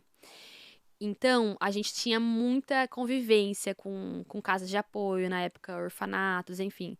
E aí, na adolescência, por ter convivência com crianças que estavam em situação de vulnerabilidade, enfim, longe dos pais, ou pais que perderam a guarda, eu falei, vou adotar. Deve ter algum lugar no meu diário, ainda quero encontrar pra fazer parte da história toda. Até pra poder mostrar pra criança depois. E quando eu conheci o Rafa, a gente falou 2 coisas. Quando a gente se conheceu, lá no comecinho, a gente falou 2 coisas. A primeira, ele me falou que ele queria que o filho dele chamasse Samuel. E eu também falei isso, que eu tinha no meu diário, quando eu tinha 15 anos, eu escrevi, meu filho vai chamar Samuel. E ele também falou. Eu falei, então mesmo que eu não goste desse aí, é esse mesmo, agora vai ter que ser. E nós dois comentamos o nosso desejo de adoção. Enfim, mas era uma ideia mais... eu não acho que é imatura, não, porque eu não acho que o Senhor nos dá, mesmo que a gente seja adolescente, né? Porque ele nos deu um desejo quando a gente era adolescente, que é um desejo imaturo, né? Foi um desejo dele, que ele deu cedo. E quando a gente começou a tentar engravidar e não conseguiu, a gente chegou aí na vara da infância da nossa cidade na época, que era Campo Grande. A gente chegou a se informar e tal. Só que o que aconteceu? Eu engravidei e veio pandemia. Paramos o processo, até porque vieram gêmeos. Nem daria pra gente conseguir passar por um processo de adoção. E logo depois que os gêmeos nasceram, engravidei do Isaac.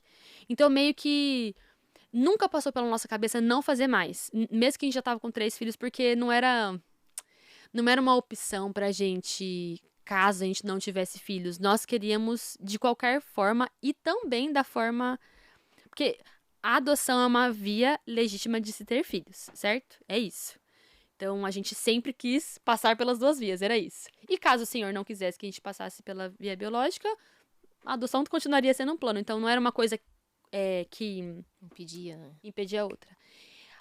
Aí, quando a gente... Só que aí veio gêmeos, quase morri de cansaço. Veio Isaac, quase desmaiei, morri e ressuscitei das cinzas, uma grande fênix. E aí, a gente conseguiu voltar a falar, assim, de, nossa, vamos então... Na verdade, hoje eu me arrependo, porque se eu soubesse que o processo é longo como eu teria, mesmo sem força, sem dormir, começado o processo. Quando o Isaac tinha 1 ano... Não. Quando o Isaac tinha... Ai, gente, não sei. O Isaac tá com 3 meses. 2 anos. Quando o Isaac fez 2 anos, a gente falou, vamos voltar com isso?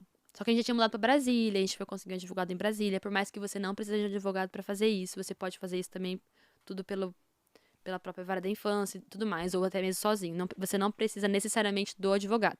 Nós quisemos porque eu não sobra neurônios no meu cérebro para fazer qualquer tipo de pesquisa. Mãe de 3, né? Tipo assim, sei das limitações, o Rafael também tem as limitações dele, vamos contratar alguém. Contratamos alguém, inclusive uma menina lá da nossa igreja. E aí a gente começou o processo em janeiro do ano passado, que é enviar a papelada, que é meio que provar a nossa vida, que nós temos condições, né, financeiras, emocionais, uma casa, qualquer básico para receber uma criança. Aí a gente mandou em janeiro do ano passado, só que nós fomos chamados para o curso só agora em maio. Esse curso é obrigatório de fazer? Todo mundo que passa pela adoção, pela vara da infância... Nossa, gente, eu não sei todas as informações, tá? Por isso que até eu quero muito me equipar melhor de informações para não falar nada errado. Até onde eu sei, sim. Na onde eu estou, porque o que eu sei, é fato, não estou falando nenhuma bobeira, é que cada vara da infância funciona de um jeito. Do DF é assim, você tem que fazer o curso.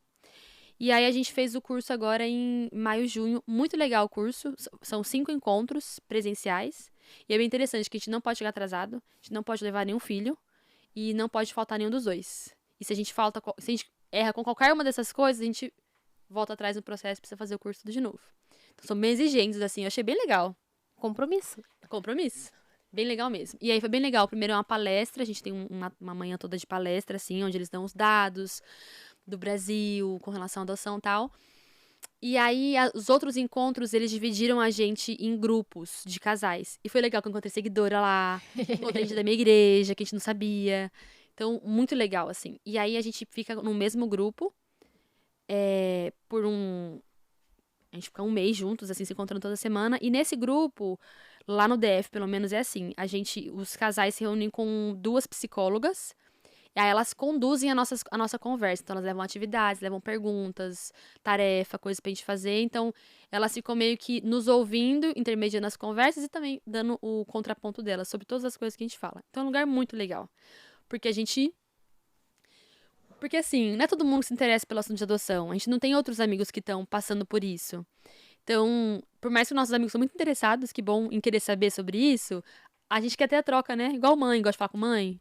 Então, lá era muito legal, porque tá todo mundo querendo falar da mesma coisa. Todo mundo tá querendo se ouvir.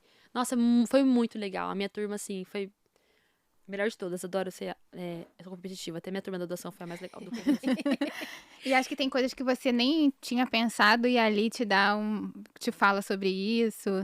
Totalmente. Até me perguntaram na caixinha de perguntas ontem no Instagram, eu respondi, perguntando qual foi a coisa mais uau, né, no curso de adoção, que eu nunca tinha pensado, que é a questão de que não necessariamente a criança que a gente adota, ela quer estar com você. Existem, inclusive, grandes chances de que se ela pudesse escolher Não são todas, tá? Mas isso é uma coisa que elas trouxeram como uma possível realidade. De que se essa criança pudesse escolher, mesmo que ela tenha vindo de uma família onde ela sofreu abuso, violência, negligência, qualquer coisa, ou estar com uma nova família, que não é biológica, se a criança pudesse escolher, grande chance dela escolher voltar para onde ela estava ou torcer por uma reestruturação. Tanto é que isso é outra coisa também que a gente entendeu lá, que o governo, a vara, enfim, eles fazem de tudo para que a criança, a prioridade deles, para a revolta de algumas pessoas, tem pessoas que não concordam com isso, que a criança volte para sua família de origem, entendendo que esse é o melhor para ela. Então, a criança, e eu sempre, na minha cabeça, quando imaginava a gente adotando uma criança, é aquela criança assim, que olha pra você com um olhinho de tipo, nossa, vou ter uma família. E, na verdade, ela já tinha uma família. No caso de algumas, não todas, né? E isso me pegou muito. E foi tão bom, porque me abriu os olhos, assim, lá a gente... Então, o que eu acho legal do curso, ele nem romantiza a adoção, do tipo assim... Nossa, é tudo maravilhoso, né? Nem te assusta demais. Eles falam a realidade, que vai, assim como a vida, a criança vai passar por altos e baixos, vai ter momentos que não vai querer, pode ser que tenha momentos que vai querer, ou pode ser que ela te deseje de primeira, pode ser que ela não deseje você de primeira e querer voltar pra casa dela. E aí lá, tem até um dia que a manhã toda foi esse exercício, elas traziam possibilidades reais, de histórias reais da vara da infância lá do DF, pra gente... Cada casal recebeu uma história de uma criança que passou por lá e já está adotada, e o que a gente faria com isso. Então, por exemplo, vou dar até o exemplo que a gente recebeu, eu e o Rafa. Será que eu posso falar isso? Acho que pode, né? Não acho que é algo... Não sei se eu posso falar. Que são histórias verdadeiras. É, melhor não. É melhor não, né? Mas enfim, então... Mas eles davam essas histórias que aconteceram de verdade e perguntavam, você adotaria essa criança? Sim, não e por quê? Então, deram lá pra gente uma história X, bem chocante, assim, que aí o Rafa, a gente se olhou e falou, e aí, a gente adotaria... Fala a idade, fala, enfim, questão de raça e tudo mais, por mais que isso é uma coisa que pra gente não faz diferença. Não faz diferença, mas tem, né? Tem que ter. Parte do processo da adoção, inclusive, você preencheu o perfil lá. De raça, idade, irmãos, deficiência e tal. Eu não sabia que você preenchia esses critérios quando você vai. Tudo. E a maioria das pessoas quer a criança mais nova possível. É, o perfil mais procurado, que eu esteja falando certo, se eu não estiver, pode fazer um comentário me corrigindo, não tem problema nenhum. Pelo menos foi o que nos falaram no curso, é meninas de 0 a 2, brancas, sem deficiência. Então, esse é o perfil mais procurado, não sei se nacionalmente ou se do DF, mas muito, assim, trouxe a gente... Que nem eu falei, assim, não romantiza nem demoniza, traz a gente pra realidade, sabe? Que nem um curso de gestação, assim, que tem várias possibilidades. Tem gente que tem uma gravidez boa, tem gente que não tem parto que é tranquilo, tem parto que não é. São várias possibilidades e a gente fica sabendo das possibilidades.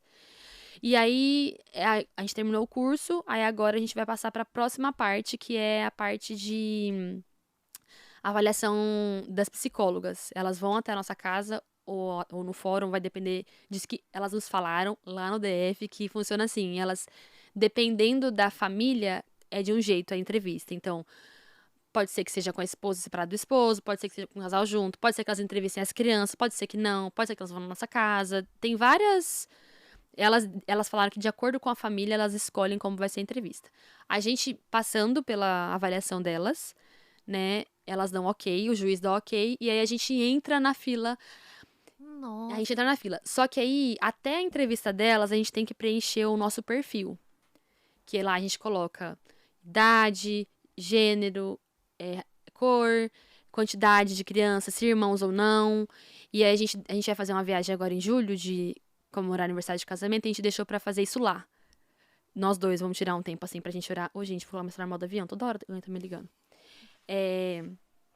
A gente vai preencher lá, aí na entrevista com elas, a gente leva elas com o nosso perfil, inclusive diz que é muito legal, que elas questionam, sabe?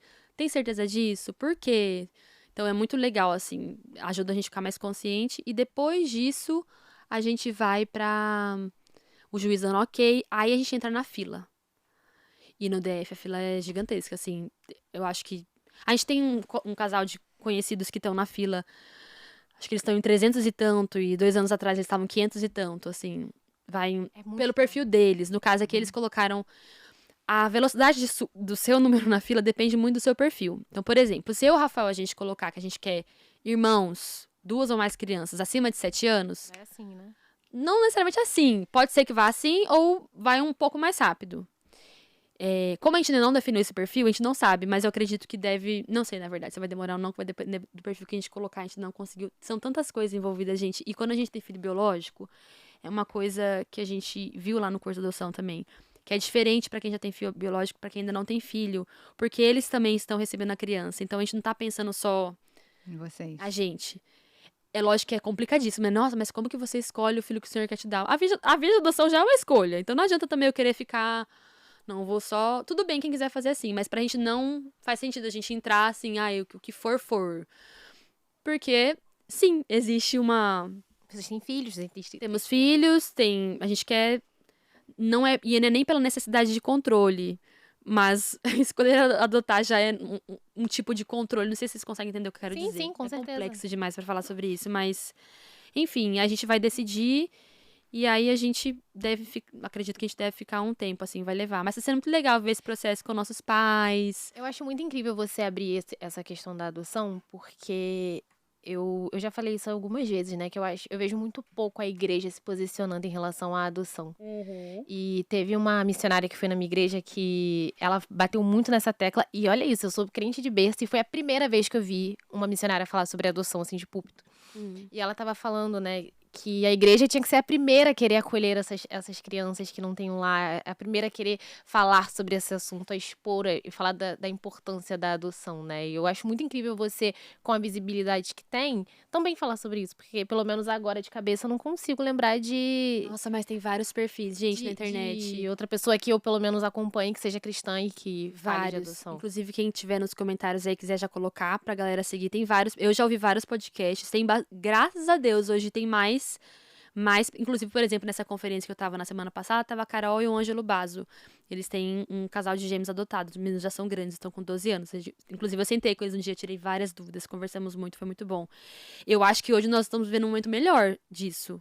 Que bom, porque acho que antes não era falado absolutamente nada. E agora tá sendo, não tô falando que tá perfeito ainda, mas eu acho que tá mais falado e tem muitos perfis ganhando voz, assim, né, sobre isso. Eu acho que o que fica complicado só nisso tudo é a exposição das crianças também, que acaba acontecendo para que essas histórias ganhem voz. Mas aí, enfim, cada um sabe o que é melhor para sua família, assim, mas na nossa igreja foi muito legal, porque quando a gente começou a falar sobre isso, a gente descobriu que tinha outras pessoas vendo isso também, né? Então, tem outra... Hoje, por exemplo, é até interessante a gente falar sobre isso, que as pessoas ficam assim, nossa, mas como assim tanto tempo na fila? Vou dar um exemplo aqui pra vocês. Lá no DF, a gente tem mais ou menos hoje 80... vou falar números tudo hipotéticos, tá? Não tô dando números exatos. Vamos supor, tem 80 crianças na fila e 500 pessoas... Não, 80 crianças aptas para serem adotadas, 500 adultos na fila querendo adotar. Aí você fala, nossa, gente, então isso não é uma grande causa, porque tem gente para adotar. Qual que é a questão? Que foi o que eu aprendi no curso também. Qualquer coisa discordar de mim, você vai lá na vara da infância do federal e reclamar lá com eles, que me ensinaram tudo errado. A maioria de 80, vamos chutar aqui, 80 crianças cadastradas, vamos supor que 60 tem 7 anos ou mais. Que não faz parte do perfil que querem. E das 500 pessoas na fila, 450 querem de 0 a 6. A conta não fecha. A fila não anda mesmo. Então, assim, hoje, se a gente for falar da causa da adoção, eu acho que o que mais precisa ser falado é a questão da adoção tardia. De nós termos pessoas dispostas a adotar crianças mais velhas. E eu acho que esse é o grande ponto, assim. Porque realmente a adoção, quando a gente vai ver nos lugares assim, a gente vê que tem pessoas na fila. Inclusive mais do que criança para adotar. Só que não tem pessoas suficientes para adotar o perfil de crianças que mais precisa. Eu acho que essa é a questão. Queria falar um pouco dos seus livros infantis. Dá tempo ainda, galera? Oh, meu Deus, como fala. Como é que não... Quem que vai assistir esse podcast inteiro? Eu assisti. Só minha mãe. Meu pai também, meu pai é meu fã. Minha sogra também, minha cunhada talvez. Oh, meu Deus. Indica o podcast pra um amigo, se inscreva no canal, ativa o sininho, tá uma benção. Eu tô amando. Mas não dá pra não falar dos livros, né? Eu até falei pra Fernanda, né, que eu li o Enquanto Ana Espera no médico. Eu tava esperando e tinha lá disponível. Eu peguei pra ler e eu chorei. Eu falei, isso aqui não é livro de criança. Aí o povo te vendo lá sentadinha na cadeirinha da brincadoteca do Não, e eu falei pra ela que eu comecei. Não tinha ninguém na fila. Eu falei pra ela que eu comecei a ler. Falei, tomara que o médico demore pra me chamar. Aí ele me chamou. Aí eu fiz o exame. Aí eu voltei e não fui embora. Eu fui terminar de ler o livro. Aí a menina na sua frente esperando a vez dela de ler, né? Exatamente, mas. E aí tem essa conexão, né? De falar com o adulto também, os livros que vocês. Ah, com certeza. Escrever, na verdade, eu amo o livro infantil. É uma prática muito forte na nossa casa. É uma coisa que a gente realmente vive de contar a história para as crianças diariamente e tal. Mas eu não posso negar que existe uma grande estratégia da minha parte para falar com os pais, assim. O livro é para a família. Todos os 3 livros que eu escrevi, Enquanto Ana Espera, É Para o Meu Bem e Edmundo Resmungo, os 3 tinham o objetivo de é a mesma proporção pra mim. Da mesma forma que eu quero falar com as crianças, eu quero falar com os pais. Porque essa questão do livro infantil, principalmente quando a gente fala de leitura em voz alta, a gente tá falando de crianças que ainda não leem. Então, que hoje acredito que é o meu público maior, né? Das pessoas que compram os livros. Pais que leem para os filhos. Pra que essas crianças recebam essa mensagem, alguém vai ter que ler. Então, é uma maior chance, porque você tá fazendo esse pai ainda falar em voz alta aquilo, que é diferente quando a gente lê só na nossa cabeça, quando a gente fala uma coisa, fala para a criança. Então, eles tiveram muito o objetivo disso, assim. O Enquanto Ana Espera, ele veio muito do desejo de falar com as crianças o que eu tinha falado com os adultos enquanto isso. Então, eu tava passando por uma fase das crianças estarem muito impacientes lá em casa, de não saber esperar, de tudo querer pra ontem e tal. Então, o livro, ele veio pra isso, mas eu sabia que tocando nesse assunto ia mexer com os pais. Tanto é que a mensagem do livro que fica mais para as crianças é o quê? Que é preciso aprender a esperar, né? É isso que uma criança, em seu discernimento, é isso que ela vai conseguir entender. E era isso que eu queria que elas entendessem. Se eu pergunto meus filhos hoje, aprender igual a raposinha Ana, eles pegaram isso, ótimo, esse era o objetivo. Agora, a beleza da vida. É lógico que algumas crianças também têm essa percepção, tô falando que elas não têm, mas o buraco mais embaixo, você aprender a gostar de estar mais com o Eliseu do que ganhando aquilo que você quer, o fruto que você quer. Essas coisas aí os pais lerem e chorarem mesmo e verem que a gente é assim. E, na verdade, o livro, Enquanto Ele Espera, foi o que aconteceu com Enquanto Isso. Eu aprendi, enquanto eu esperava pelos meus filhos, que o que eu mais queria não era mais o fruto. Eu queria só a presença de Deus comigo em todas as coisas que eu fosse passar, que é o que acontece com a Ana, né? No final, ela já não tá nem mais focada em comer aquele fruto, desfrutar do fruto. Ela só queria encontrar o Eliseu, que é o presente maior. Então, foi esse o objetivo. Já não É Para o Meu Bem, veio de as crianças na época estavam estudando numa escola com um pouco de uma educação um pouco mais permissiva, assim, e me assustava. Não porque nós somos pais maravilhosos, nada disso não, mas me assustava um pouco a permissividade dos pais e essa demonização do limite, do não, né, do limite que a criança precisa ter. E eu falava, nossa, gente, isso é muito triste. E não tô falando nem, tipo assim, a criança mais educada, não é nem esse tom, assim, é um tom de tristeza. Como viver fora da cerca. Muito perigoso. Muito perigoso pra mim, pra todo mundo. A gente precisa, né? Nós precisamos, a criança, principalmente, ela precisa. É amor, é puro amor, uma criança que ela vive dentro de um lugar com limites. E aí me veio a ideia, junto com a parábola da ovelha perdida. E aí foi aí que surgiu a história da Bernadette. E o livro chama É Para o Meu Bem. Eu amo esse título. Porque é exatamente isso, né? Os limites são para o nosso bem. E por último, o livro do Edmundo Resmungo veio de uma fase também muito resmungona das crianças. E aí eu falei, vou escrever um livro sobre murmuração para essas crianças aprenderem a parar de reclamar. Aí foi pra mim. Comecei a escrever, eu falei, nossa, tem uma Edmunda nessa casa. Inclusive virou jargão entre as minhas amigas, quando tem uma muito reclamando, a gente fala, ô Edmunda, tá muito Edmunda, meu Deus do céu, porque na maternidade a gente é muito reclamona, a gente reclama demais. Em vez de aceitar o negócio e vai, minha filha. E além dos livros, você também tem o Baby Journal, que é a coisa mais linda do mundo. E o nosso journal, E você também tem os cards também. São Aham. muitos produtos, né, que você faz com a... por Os 2 conta. primeiros livros, eles fazem parte da trilogia, que no ano que vem sai o terceiro. Isso, aham. É da Ana. É, da Ana. Ano que vem sai o terceiro da Ana. Deus me dá essa história. Eu vou publicamente aqui fazer essa oração. Jesus me dá essa história. Eu não tenho a história da Ana. Não, ainda. deixa a Eu história. queria saber a fase que as crianças estão vivendo agora. Vai que... Gente, eu não sei o que fazer com essa história. Eu tô escrevendo um livro adulto agora. Eu já tive algumas ideias do terceiro livro da Ana, mas nenhuma me satisfaz. É tipo assim, é isso. E o resmungo é ele nele mesmo, né? É. Não tem... O Edmundo Resmungo não tem ligação com os livros da Ana. E o livro do Edmundo Resmungo é muito interessante, que ele é uma... Eu pensei, você vê sobre reclamação. Aí, plim, Edmundo Resmungo, veio o nome assim, pá. No avião. Não, o nome não. O nome, não sei que momento da minha vida. A Foi história veio no avião, né? a história veio no avião. Aí o nome veio. Falei, nossa, Neno, quero escrever um livro sobre reclamação, vai chamar Edmundo e o Resmungo. Falei com o editor, eles, nossa, adoramos, muito bom o nome e tal. Falei, então, gente, só que é o seguinte, só tenho isso. Não sei quem é Edmundo, não sei o que é o Resmungo. Eu tenho o Edmundo e o Resmungo, mas eu não sei quem é ele e quem é o outro, não sei o que é isso, se são 2 pessoas, se é uma coisa. Fiquei quebrando a cabeça. Ai, o Edmundo vai ser um boneco, não, um animal, não. Não saía. Eu tinha que. Como a gente queria lançar em abril, isso foi ano passado. Pra lançar determinado tempo, eu tenho até X tempo pra entregar a história. E não tinha. Eu tinha um nome muito bom, tipo assim, a temática muito boa, mas eu não. Só a história. Só faltava só a história. E aí um dia entrei no voo, assim. Nada como um modo avião ligado, né? Como a gente fica mais suscetível, você fica criativo. Eu tava assim, sentadinha no avião. Plim!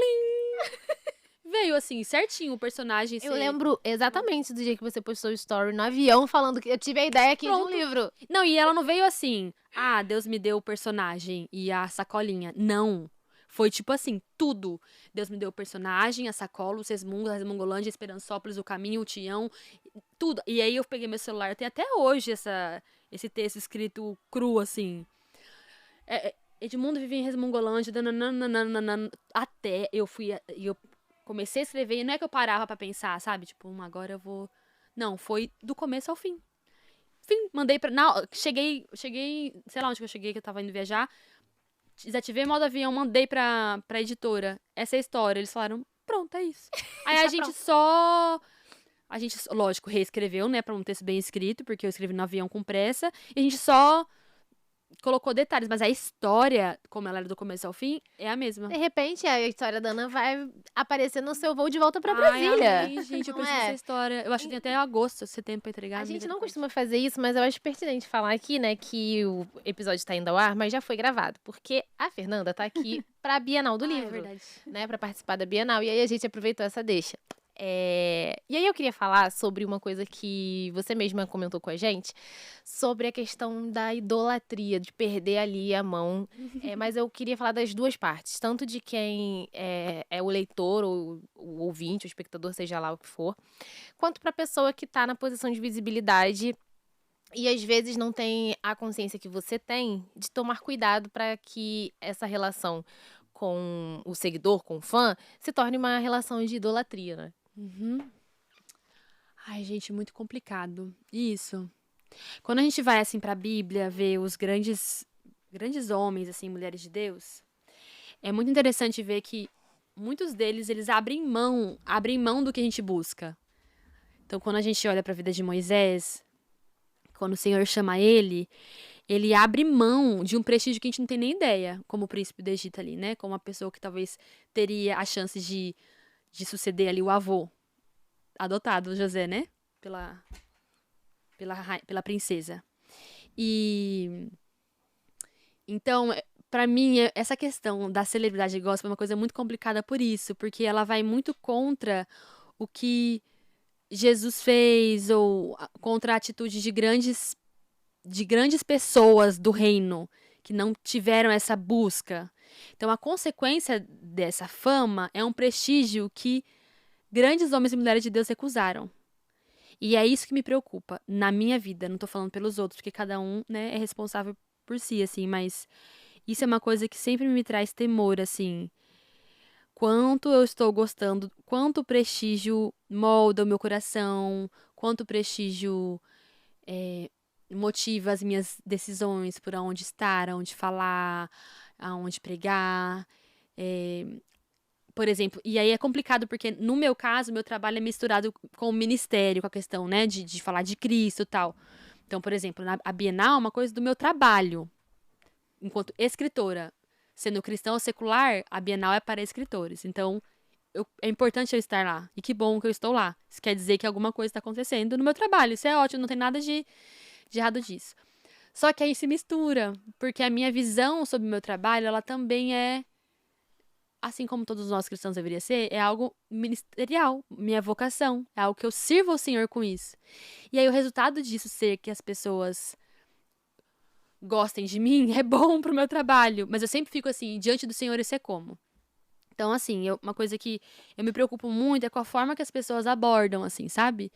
Então, eu adoro ouvir testemunhos, assinar o livro e tal, porque eu gostaria de fazer isso com pessoas que eu gosto também. Mas eu acho que, às vezes, não são todas as pessoas que estão preparadas, tanto do lado de cá quanto do lado de lá para lidar com esse tipo de admiração e ser admirado. E eu não tô 100% resolvida nisso, tá? Eu não tô falando isso assim do tipo, outras pessoas não sabem como conviver com isso. Eu sei. Não, eu não sei. E eu preciso constantemente. Ontem eu tava conversando com uma amiga que me pediu conselhos. Ela tava querendo crescer no Instagram, tal. Ela me pediu conselhos. Assim, tô pensando tô fazendo isso e isso pra crescer no Instagram, pra ganhar mais seguidores, eu quero trabalhar com isso. E eu tive uma longa conversa com ela. E trouxe vários contrapontos, assim. E eu trazia muito por quê? Por quê? Assim, de verdade. No caso dela, ainda tem uma questão de que ela já existe sustento, não precisaria desse tipo de sustento. Tem gente que não tem escolha, né? Desse sustento financeiro, assim. Não precisaria, já existe esse sustento financeiro por outras formas, que não são online. Porque, assim, eu falei, você tá disposta a pagar um preço espiritual de estar diariamente discernindo o que fazer, como lidar? Assim, espiritualmente é muito pesado, sabe?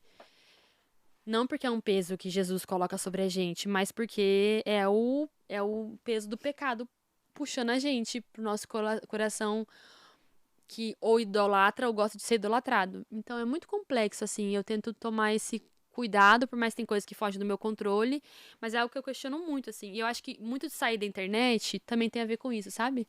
De eu poder assim, não ter a chance de me lembrar da onde eu tô, ou de onde eu posso chegar, ou de... Enfim, ai, gente, é muito complexo. E eu acho que...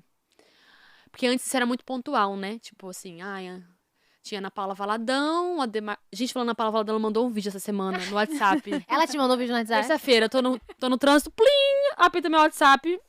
É um número estranho, eu abro assim... um vídeo da Ana Paula. Aí eu abri assim, falei, gente, não é possível. Eu abri. Aí ela, nossa, falando isso aqui. Ela no salão de cabeleireiro. Oi, Fernanda. Tudo bem, minha querida? Muito bom a imitação. Aí eu. Do nada. Eu mandei tudo para minhas amigas. Aconteceu comigo, acho que hoje, O de quê? manhã. Eu recebi a mensagem. Oi, aqui é a Fernanda Vitivis. Nossa! Tamo bem longe do que eu vivi, hein? A minha experiência foi bem diferente. Cara, foi muito engraçado, assim. Eu falei, gente, do nada. Terça-feira, assim, você tá no trânsito, a Ana Paula te mandou um vídeo, enfim. Aí depois a gente bateu o papo. Aí, fofa, ela usou uma figurinha dela mesma, assim, no coração. Ai, muito legal. Super querida ela. Mas, nem sei o que eu tava falando. Que a gente tinha essas pessoas mais pontuais, né? Ademais. Isso, assim, eram... Aí hoje em dia é tanta gente... E tanta gente querendo isso, assim, porque... Tá na internet, né? Tá no cerne. O que é a necessidade de prestígio? A nossa insegurança no amor de Deus. A gente não se sente seguro o suficiente no amor de Deus, o suficiente em Cristo. O nosso contentamento não está 100% em Cristo. Por conta do nosso pecado. Nós vivemos em um mundo caído.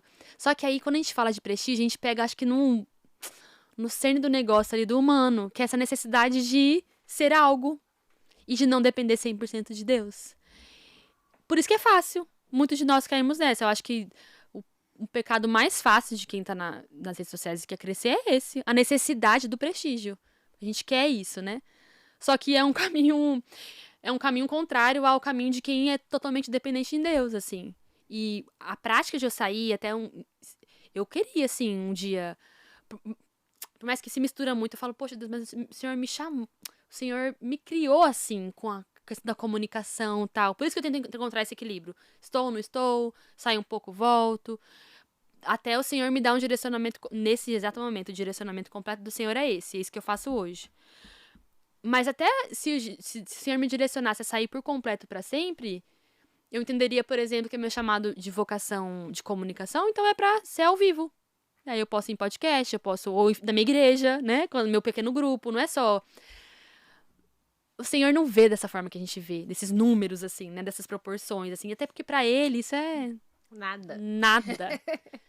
Mas, gente, esse assunto é muito complexo. Não trouxe resposta nenhuma para suas perguntas, né? Mas é isso. Achei ótimo. Mais perguntas. Você falou ali do peso espiritual, né? De estar ali se mostrando. Eu me lembrei que você falou uma ocasião, numa outra coisa, é que do inimigo trabalhando enquanto você está naquele processo de criação ou lançamento. Toda vez, Isso gente. sempre acontece? Toda vez. Eu acho que Desde o Mundo Resmungo foi meu primeiro lançamento tranquilo, hein? Tô pensando aqui se não aconteceu nada, porque sempre acontecia. Alguém ficava doente, alguma coisa acontecia, carro batia. Nossa, acho que a vida de mundo não foi tão espiritual assim. Não foi tão de Deus. Tô brincando. Mas acontece. Nossa, acontecia muito. Muito real mesmo. Eu acredito demais. Ataque mesmo, né? Algo espiritual mesmo acontecendo. Teve aquele episódio que você teve a herpes zoster, né? Ah, não, gente. Eu não posso... Eu falo assim... Estou indo viajar com o Rafael. Diabo. Vamos lá, galera, estragar essa viagem aí. Aí a gente falando da outra Bienal Nunca que teve vi. aqui no Rio, que ela veio com a família e as crianças ficaram doentes, vocês ficaram doentes. Só perrengue. Não, gente, só perrengue. Eu acho que passou. Será que passou? Amém, né? A gente tá fazendo uma viagem agora em julho, o Rafael de 10 anos de casado. O Rafael tá vendo todos os seguros de saúde. Eu falei, não vai acontecer nada. Ele falou, hã? Melhor tá Teve a preparado. história de vocês foram pra Noruega, né? Que O Rafael o estourou o ouvido ouvido. dele tava sangrando. Não tem uma viagem nossa sem perrengue. Não, aí ele contratou um seguro, tá caro. Eu falei, tá muito caro. Ele falou, minha filha, caro é o que a gente paga quando a gente fica nesses hospitais, nesses países aí. Cara, que Aí ele pegou um loucura. seguro melhor. Não, mas eu tô crendo. Vai Eu tô dar bom. crendo que essa viagem de 10 anos vai ser pra marcar um novo tempo no nosso casamento, nas nossas viagens. Oh, Deus. por favor. Amém. E aí Amém. vocês vão voltar aqui, os Ah, dois. pode chamar. Pra fazer um podcast sobre casal. E a gente também queria muito falar com... O Rafael é sempre a nossa primeira opção quando a gente pensa quem a gente vai chamar pra fazer episódio Dia dos É. Pais. Eu falei, manda mensagem pro Rafael. Vai, eu Dia fico com dos as crianças, namorados. ele Só que ano vem. passado ele ficou sem Instagram e não tinha como. Ih, gente, agosto tá aí, ó. Se quiser chamar ele ainda. Pois é, então Eu fico com assim, as Rafa, a crianças. gente tem muita vontade de conversar com você sobre paternidade, tá? Ah. Porque eu acho muito incrível também a visão dele, né? Sobre tudo que ele fala. Tudo eu mostro pro meu marido, né? Eu aqui, ó. Coitado, esses maridos. Quando... Sabe que homem não gosta muito, né? De ficar essas coisinhas aí que a gente fica, ó, tá vendo o que fulano Ah, mas falou? é- Homem é mais orgulhoso.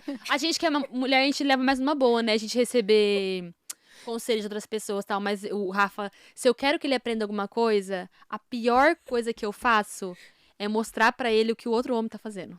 Não, mas eu digo assim, de conselho de paternidade. Ah, é uma coisa que ele não vive ainda, é verdade. É, nós não somos pais ainda, né? Aham. E tudo, olha que maneiro, olha isso daqui, olha isso daqui. tudo Pode mostra chamar pra ele. Ele super vem. Se ele falar que não, eu falo, pode ir, porque eu fico com as crianças aqui, você vai. Então, Opa. é isso. Rafa, você está convocado, mês de agosto tá batendo, voltar da viagem. Vem direto pro Rio. Ah, ele vai ficar morrendo de vergonha. Se inscreva no canal que em agosto teremos. A Rafael gente Castro. ficou tão empolgada pra apresentar a Fernanda que a gente nem deu os recados, né?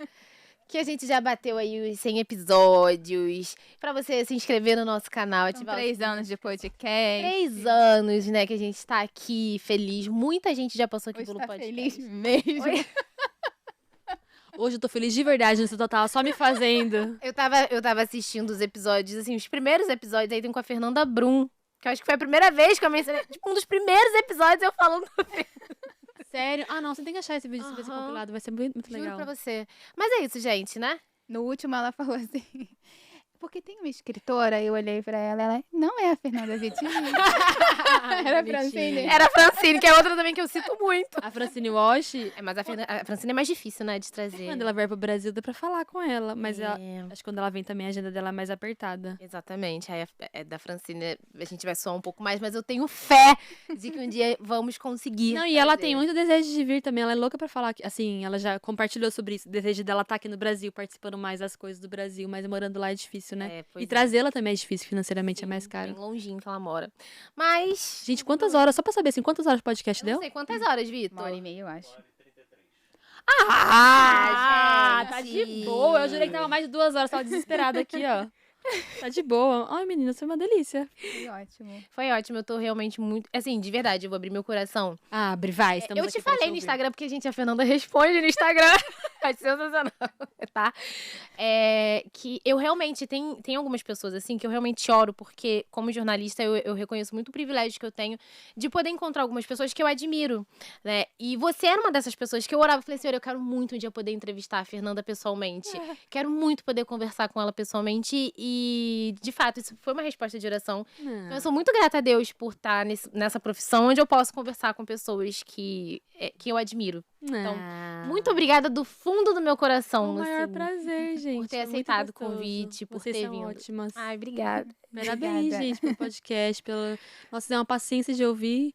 Nossa, Eu ouvi com imagina, tanto um prazer. carinho. Você queria continuar falando aqui, ó. A gente ia Vocês ficar aqui. estão no lugar certo. Muito bom. Parabéns pelo trabalho de vocês. Deus abençoe de Obrigada, verdade. Deus Estou continue aqui. te abençoando pra inspirar a gente, né? Porque é Oh, muito Deus. disso. Exatamente, Deus eu vou continue tendo continuar misericórdia. citando você aqui no podcast, que faz parte. Uai, quem sabe também no ano que eu ficar ausente eu fazer umas vindas assim em podcast e tudo mais. Anota aí 2027 pra eu voltar aqui. Vem, vai ser E sensacional. agora a Mayara vai falar assim, que tem uma escritora, Fernanda Vitivix, que já veio aqui no podcast. Agora você pode falar isso. Você já coloca o link na bio. O bom é que vai ter esse link toda a entrevista. Cara, eu Graças a acho muito Deus. engraçado, porque, tipo, a minha mãe, ela não é uma pessoa online. Aham. Só que quando eu vou falar... Falei, não, porque tem a Fernanda da Beat Beats. Eu sei, Mara, quem é. Eu sei. É aquela Bonitinha. escritora. E o Matheus fala a mesma coisa, né? Enfim. Coitado, ninguém aguenta mais. É igual os maridos. Eu vou na Bienal, muito engraçado. A fila da Bienal é assim. As esposas assim, os maridos assim, ó. Porque eles tiveram que ficar, tipo, 3 horas. Quando tinha o Rafa, quando a gente fez a viagem do Casal Imperfeito lá da Tour, o Rafa tava e era... Nossa, era outra energia. Os homens estavam lá de boa, porque encontrei, e aí, Rafa, beleza? Nossa, cara da hora, tal coisa. Agora, quando sou só eu, gente, é batata, assim. Os homens estão na fila com uma cara. E Aí eles falam assim, minha esposa não para de falar de você. Eu falo, nossa, eu sinto muito, mas aí... Aí eu falo, parabéns por ter ficado aqui. Obrigado, mas tipo assim, ai, que quero ir saco. embora. Aham. a Purpose fez uma promoção Ah. agora, né? Do Baby Journal. Ah. Né? Aí eu falei pro Matheus assim, eu sempre falo pro Matheus, eu falei, olha, amor, acho que eu vou comprar, porque você sabe, né? Ele, não, mãe, eu sei, todo ano você fala, acho que eu vou comprar porque eu tenho medo de esgotar, tudo, assim, já é fichinha, ele já sabe. Não, os maridos, eu ia também achar insuportável se o Rafael tivesse alguém assim. Nossa, é muito chato mesmo. Mas é por um bom motivo. Ah, que bom, eu fico Entendeu? feliz. Glória a Deus. Ai, por a gente isso. vai fazer o ping-pong, né? O que é Pra ping-pong? A gente finalizar o podcast. Ai, eu adoro fazer essas coisas. Ai, eu Aí ela é competitiva. É! Tem prêmio no final? Tem Não. pontos? Poxa, Eu não. posso ser mais rápida que alguém que já participou? Sim, Vocês não têm ranking de quem foi o melhor? nunca fizemos. Vai ter que começar. Começa comigo. A gente fica só reparando algumas respostas que as pessoas nunca dão. Fala, essa daqui é a primeira vez que dá essa resposta aqui. Eu quero que seja a primeira vez de todas. Por exemplo, Me ajude, me abençoe. seu personagem favorito da Bíblia sem ser Jesus? José. É pra ser rápido? Não, tá. Ah, tá, desculpa, eu tô brincando. Eu tô tão competição que eu tô aqui, ó. Não, tem gente que é correndo. Tem gente que fala correndo. Vou falar tranquilo. Ah, tá, não é rapidez, é só pra responder. É, tá? só Eu vou fingir que responder. eu tô ótima, vai. Versículo favorito. Nossa, tem... Tempo. Brincadeira. Tá, em Isaías, eu não vou lembrar o número, mas tu, Senhor, conservarás em paz aquele cuja mente está firme em ti, porque confia em ti. Eu acho que é 55:6. Falei um que foi mais presente essa semana. Seu livro favorito, seu, que você lançou. Ah, Seu meu? lançamento favorito. Ah, não, isso é sacanagem. Eu não tenho como falar isso, gente, não tem como. Não, é por Deus, é igual escolher filho mesmo, porque não teve um que eu fiz com menos paixão, assim, que eu falava, vou ter que entregar, porque tem que entregar. Não tem, mas... Tá, se eu pudesse falar só porque acho que marcou uma novo tempo da minha carreira, foi do Enquanto Eu Não Espera, só porque marcou um começo na questão do mercado de livros infantis, que foi algo que mudou muitas coisas. Então, não é meu preferido, mas eu acho que ele foi um grande... Assim como Enquanto Isso, ele também foi um grande marco, assim. Mas amo todos igualmente. Um livro que te ajudou muito, que não é seu. O livro que tá me ajudando muito nesse exato momento é Viciados em Si Mesmos, do Larry Crabb. Maravilhoso, tô quase terminando. Me ajudou muito. Um autor que você gostaria muito de conhecer pessoalmente? Que você enfrentaria fila na Bienal pra O pegar o Tim teu... Keller, com certeza, mas ele já faleceu. Amo os livros dele. O Tim Keller foi o que escreveu o Ego Transformado? Ego Transformado. Cara, Ego Transformado é maravilhoso. É um livretinho, assim, né? Muito Inclusive, bom. quem nunca leu, eu fico muito indignado. Falou, gente, você senta... Antes de você terminar o Gole de Café, já terminou, que o livro é desse tamanho. Pequenininho, mas é muito bom. Mas eu vou falar ele, assim, porque ele tem muita relevância, assim, na minha vida espiritual. Muitos livros dele, ele tem muita relevância. Um sonho. Um sonho? Puxa vida. Eu ia ficar muito crente minha resposta, falar que eu tenho muito sonho de encontrar um dia Jesus. O Rafael fica doido que eu fico falando isso. Ele fala, para de querer morrer, menina. Eu falo, nossa, meu Deus, eu tenho, assim, um desejo, assim, de ver Jesus face a face. Vou ter que pensar numa resposta. Um sonho aqui na Terra? Acho que ser avó. É um sonho. Que bonitinho. Ninguém nunca falou isso, tá vendo? Sério, ninguém falou? Ai, que bom. Ser avó. Nossa, deve ser muito bom ver meus filhos tendo filhos. Deve ser maravilhoso. Cara, eu esqueci o que eu ia perguntar. Ih, minha filha. Uma qualidade e um defeito da Fernanda. Um defeito. Sou muito rígida. Muito rígida. Acho que é meu pior defeito. E uma qualidade... Eu acho que eu sou muito questionadora. Eu acho que isso é uma qualidade. Um tema que você adoraria transformar em livro em algum momento da sua vida? Com certeza, o uso das redes sociais. É um tema... Tem mais? Eu posso acabar? Pode acabar. Quando você realizar o seu sonho de encontrar com Jesus, o que você vai falar pra ele? Gostou? Você gostou do que eu fiz? Desculpa. Vou falar nada, eu vou abraçar, ficar me deleitando na presença de Deus, assim. Nossa, nada melhor. Acho que é a melhor coisa do relacionamento com Jesus, assim, que a gente não precisa falar nada. Como eu falo muito, acho que é a única pessoa que eu chego e não falo nada. Na verdade, tem uma aqui, mas é só... Quem você quer ver aqui no Pode Crer? Uma pessoa que eu gostaria de ver que não pode crer? Pra gente chamar aqui. O Rafa! Oxi! Tirando o Rafa, porque o Rafa já tá na nossa lista. Não vou me colocar nessa encrenca, que a galera fica chateada. Que eu vou falar uma, porque não falou fulana. Eu conheço ela na internet, então Rafa. Gente, tá Rafa bom. Francine Walsh. Isso, é verdade. E a Roberta Vicente. A Fran, a Roberta. A Lívia Bender. Ai, gente, a lista é muito grande. O Rodrigo Bibo. Minhas colegas de trabalho. O Iago vai vir aqui também. Todos, assim. Muita gente boa pra entrevistar. Muita gente boa. Graças a Deus, a gente tem muitas pessoas cristãs boas para entrevistar, com certeza. Amém. Obrigada, Fê. Obrigada a vocês, meninas. Tem que botar na thumb Fernanda 2020. Por favor, eu vou amar, por favor. Obrigada a você que acompanhou. Deixa aqui nos comentários o que você achou, sua sugestão também de quem você quer ver aqui no Pode Crer. E siga a gente também nas outras redes sociais, Pode Crer OFC, no Instagram e no TikTok. A gente posta muita coisa legal por lá.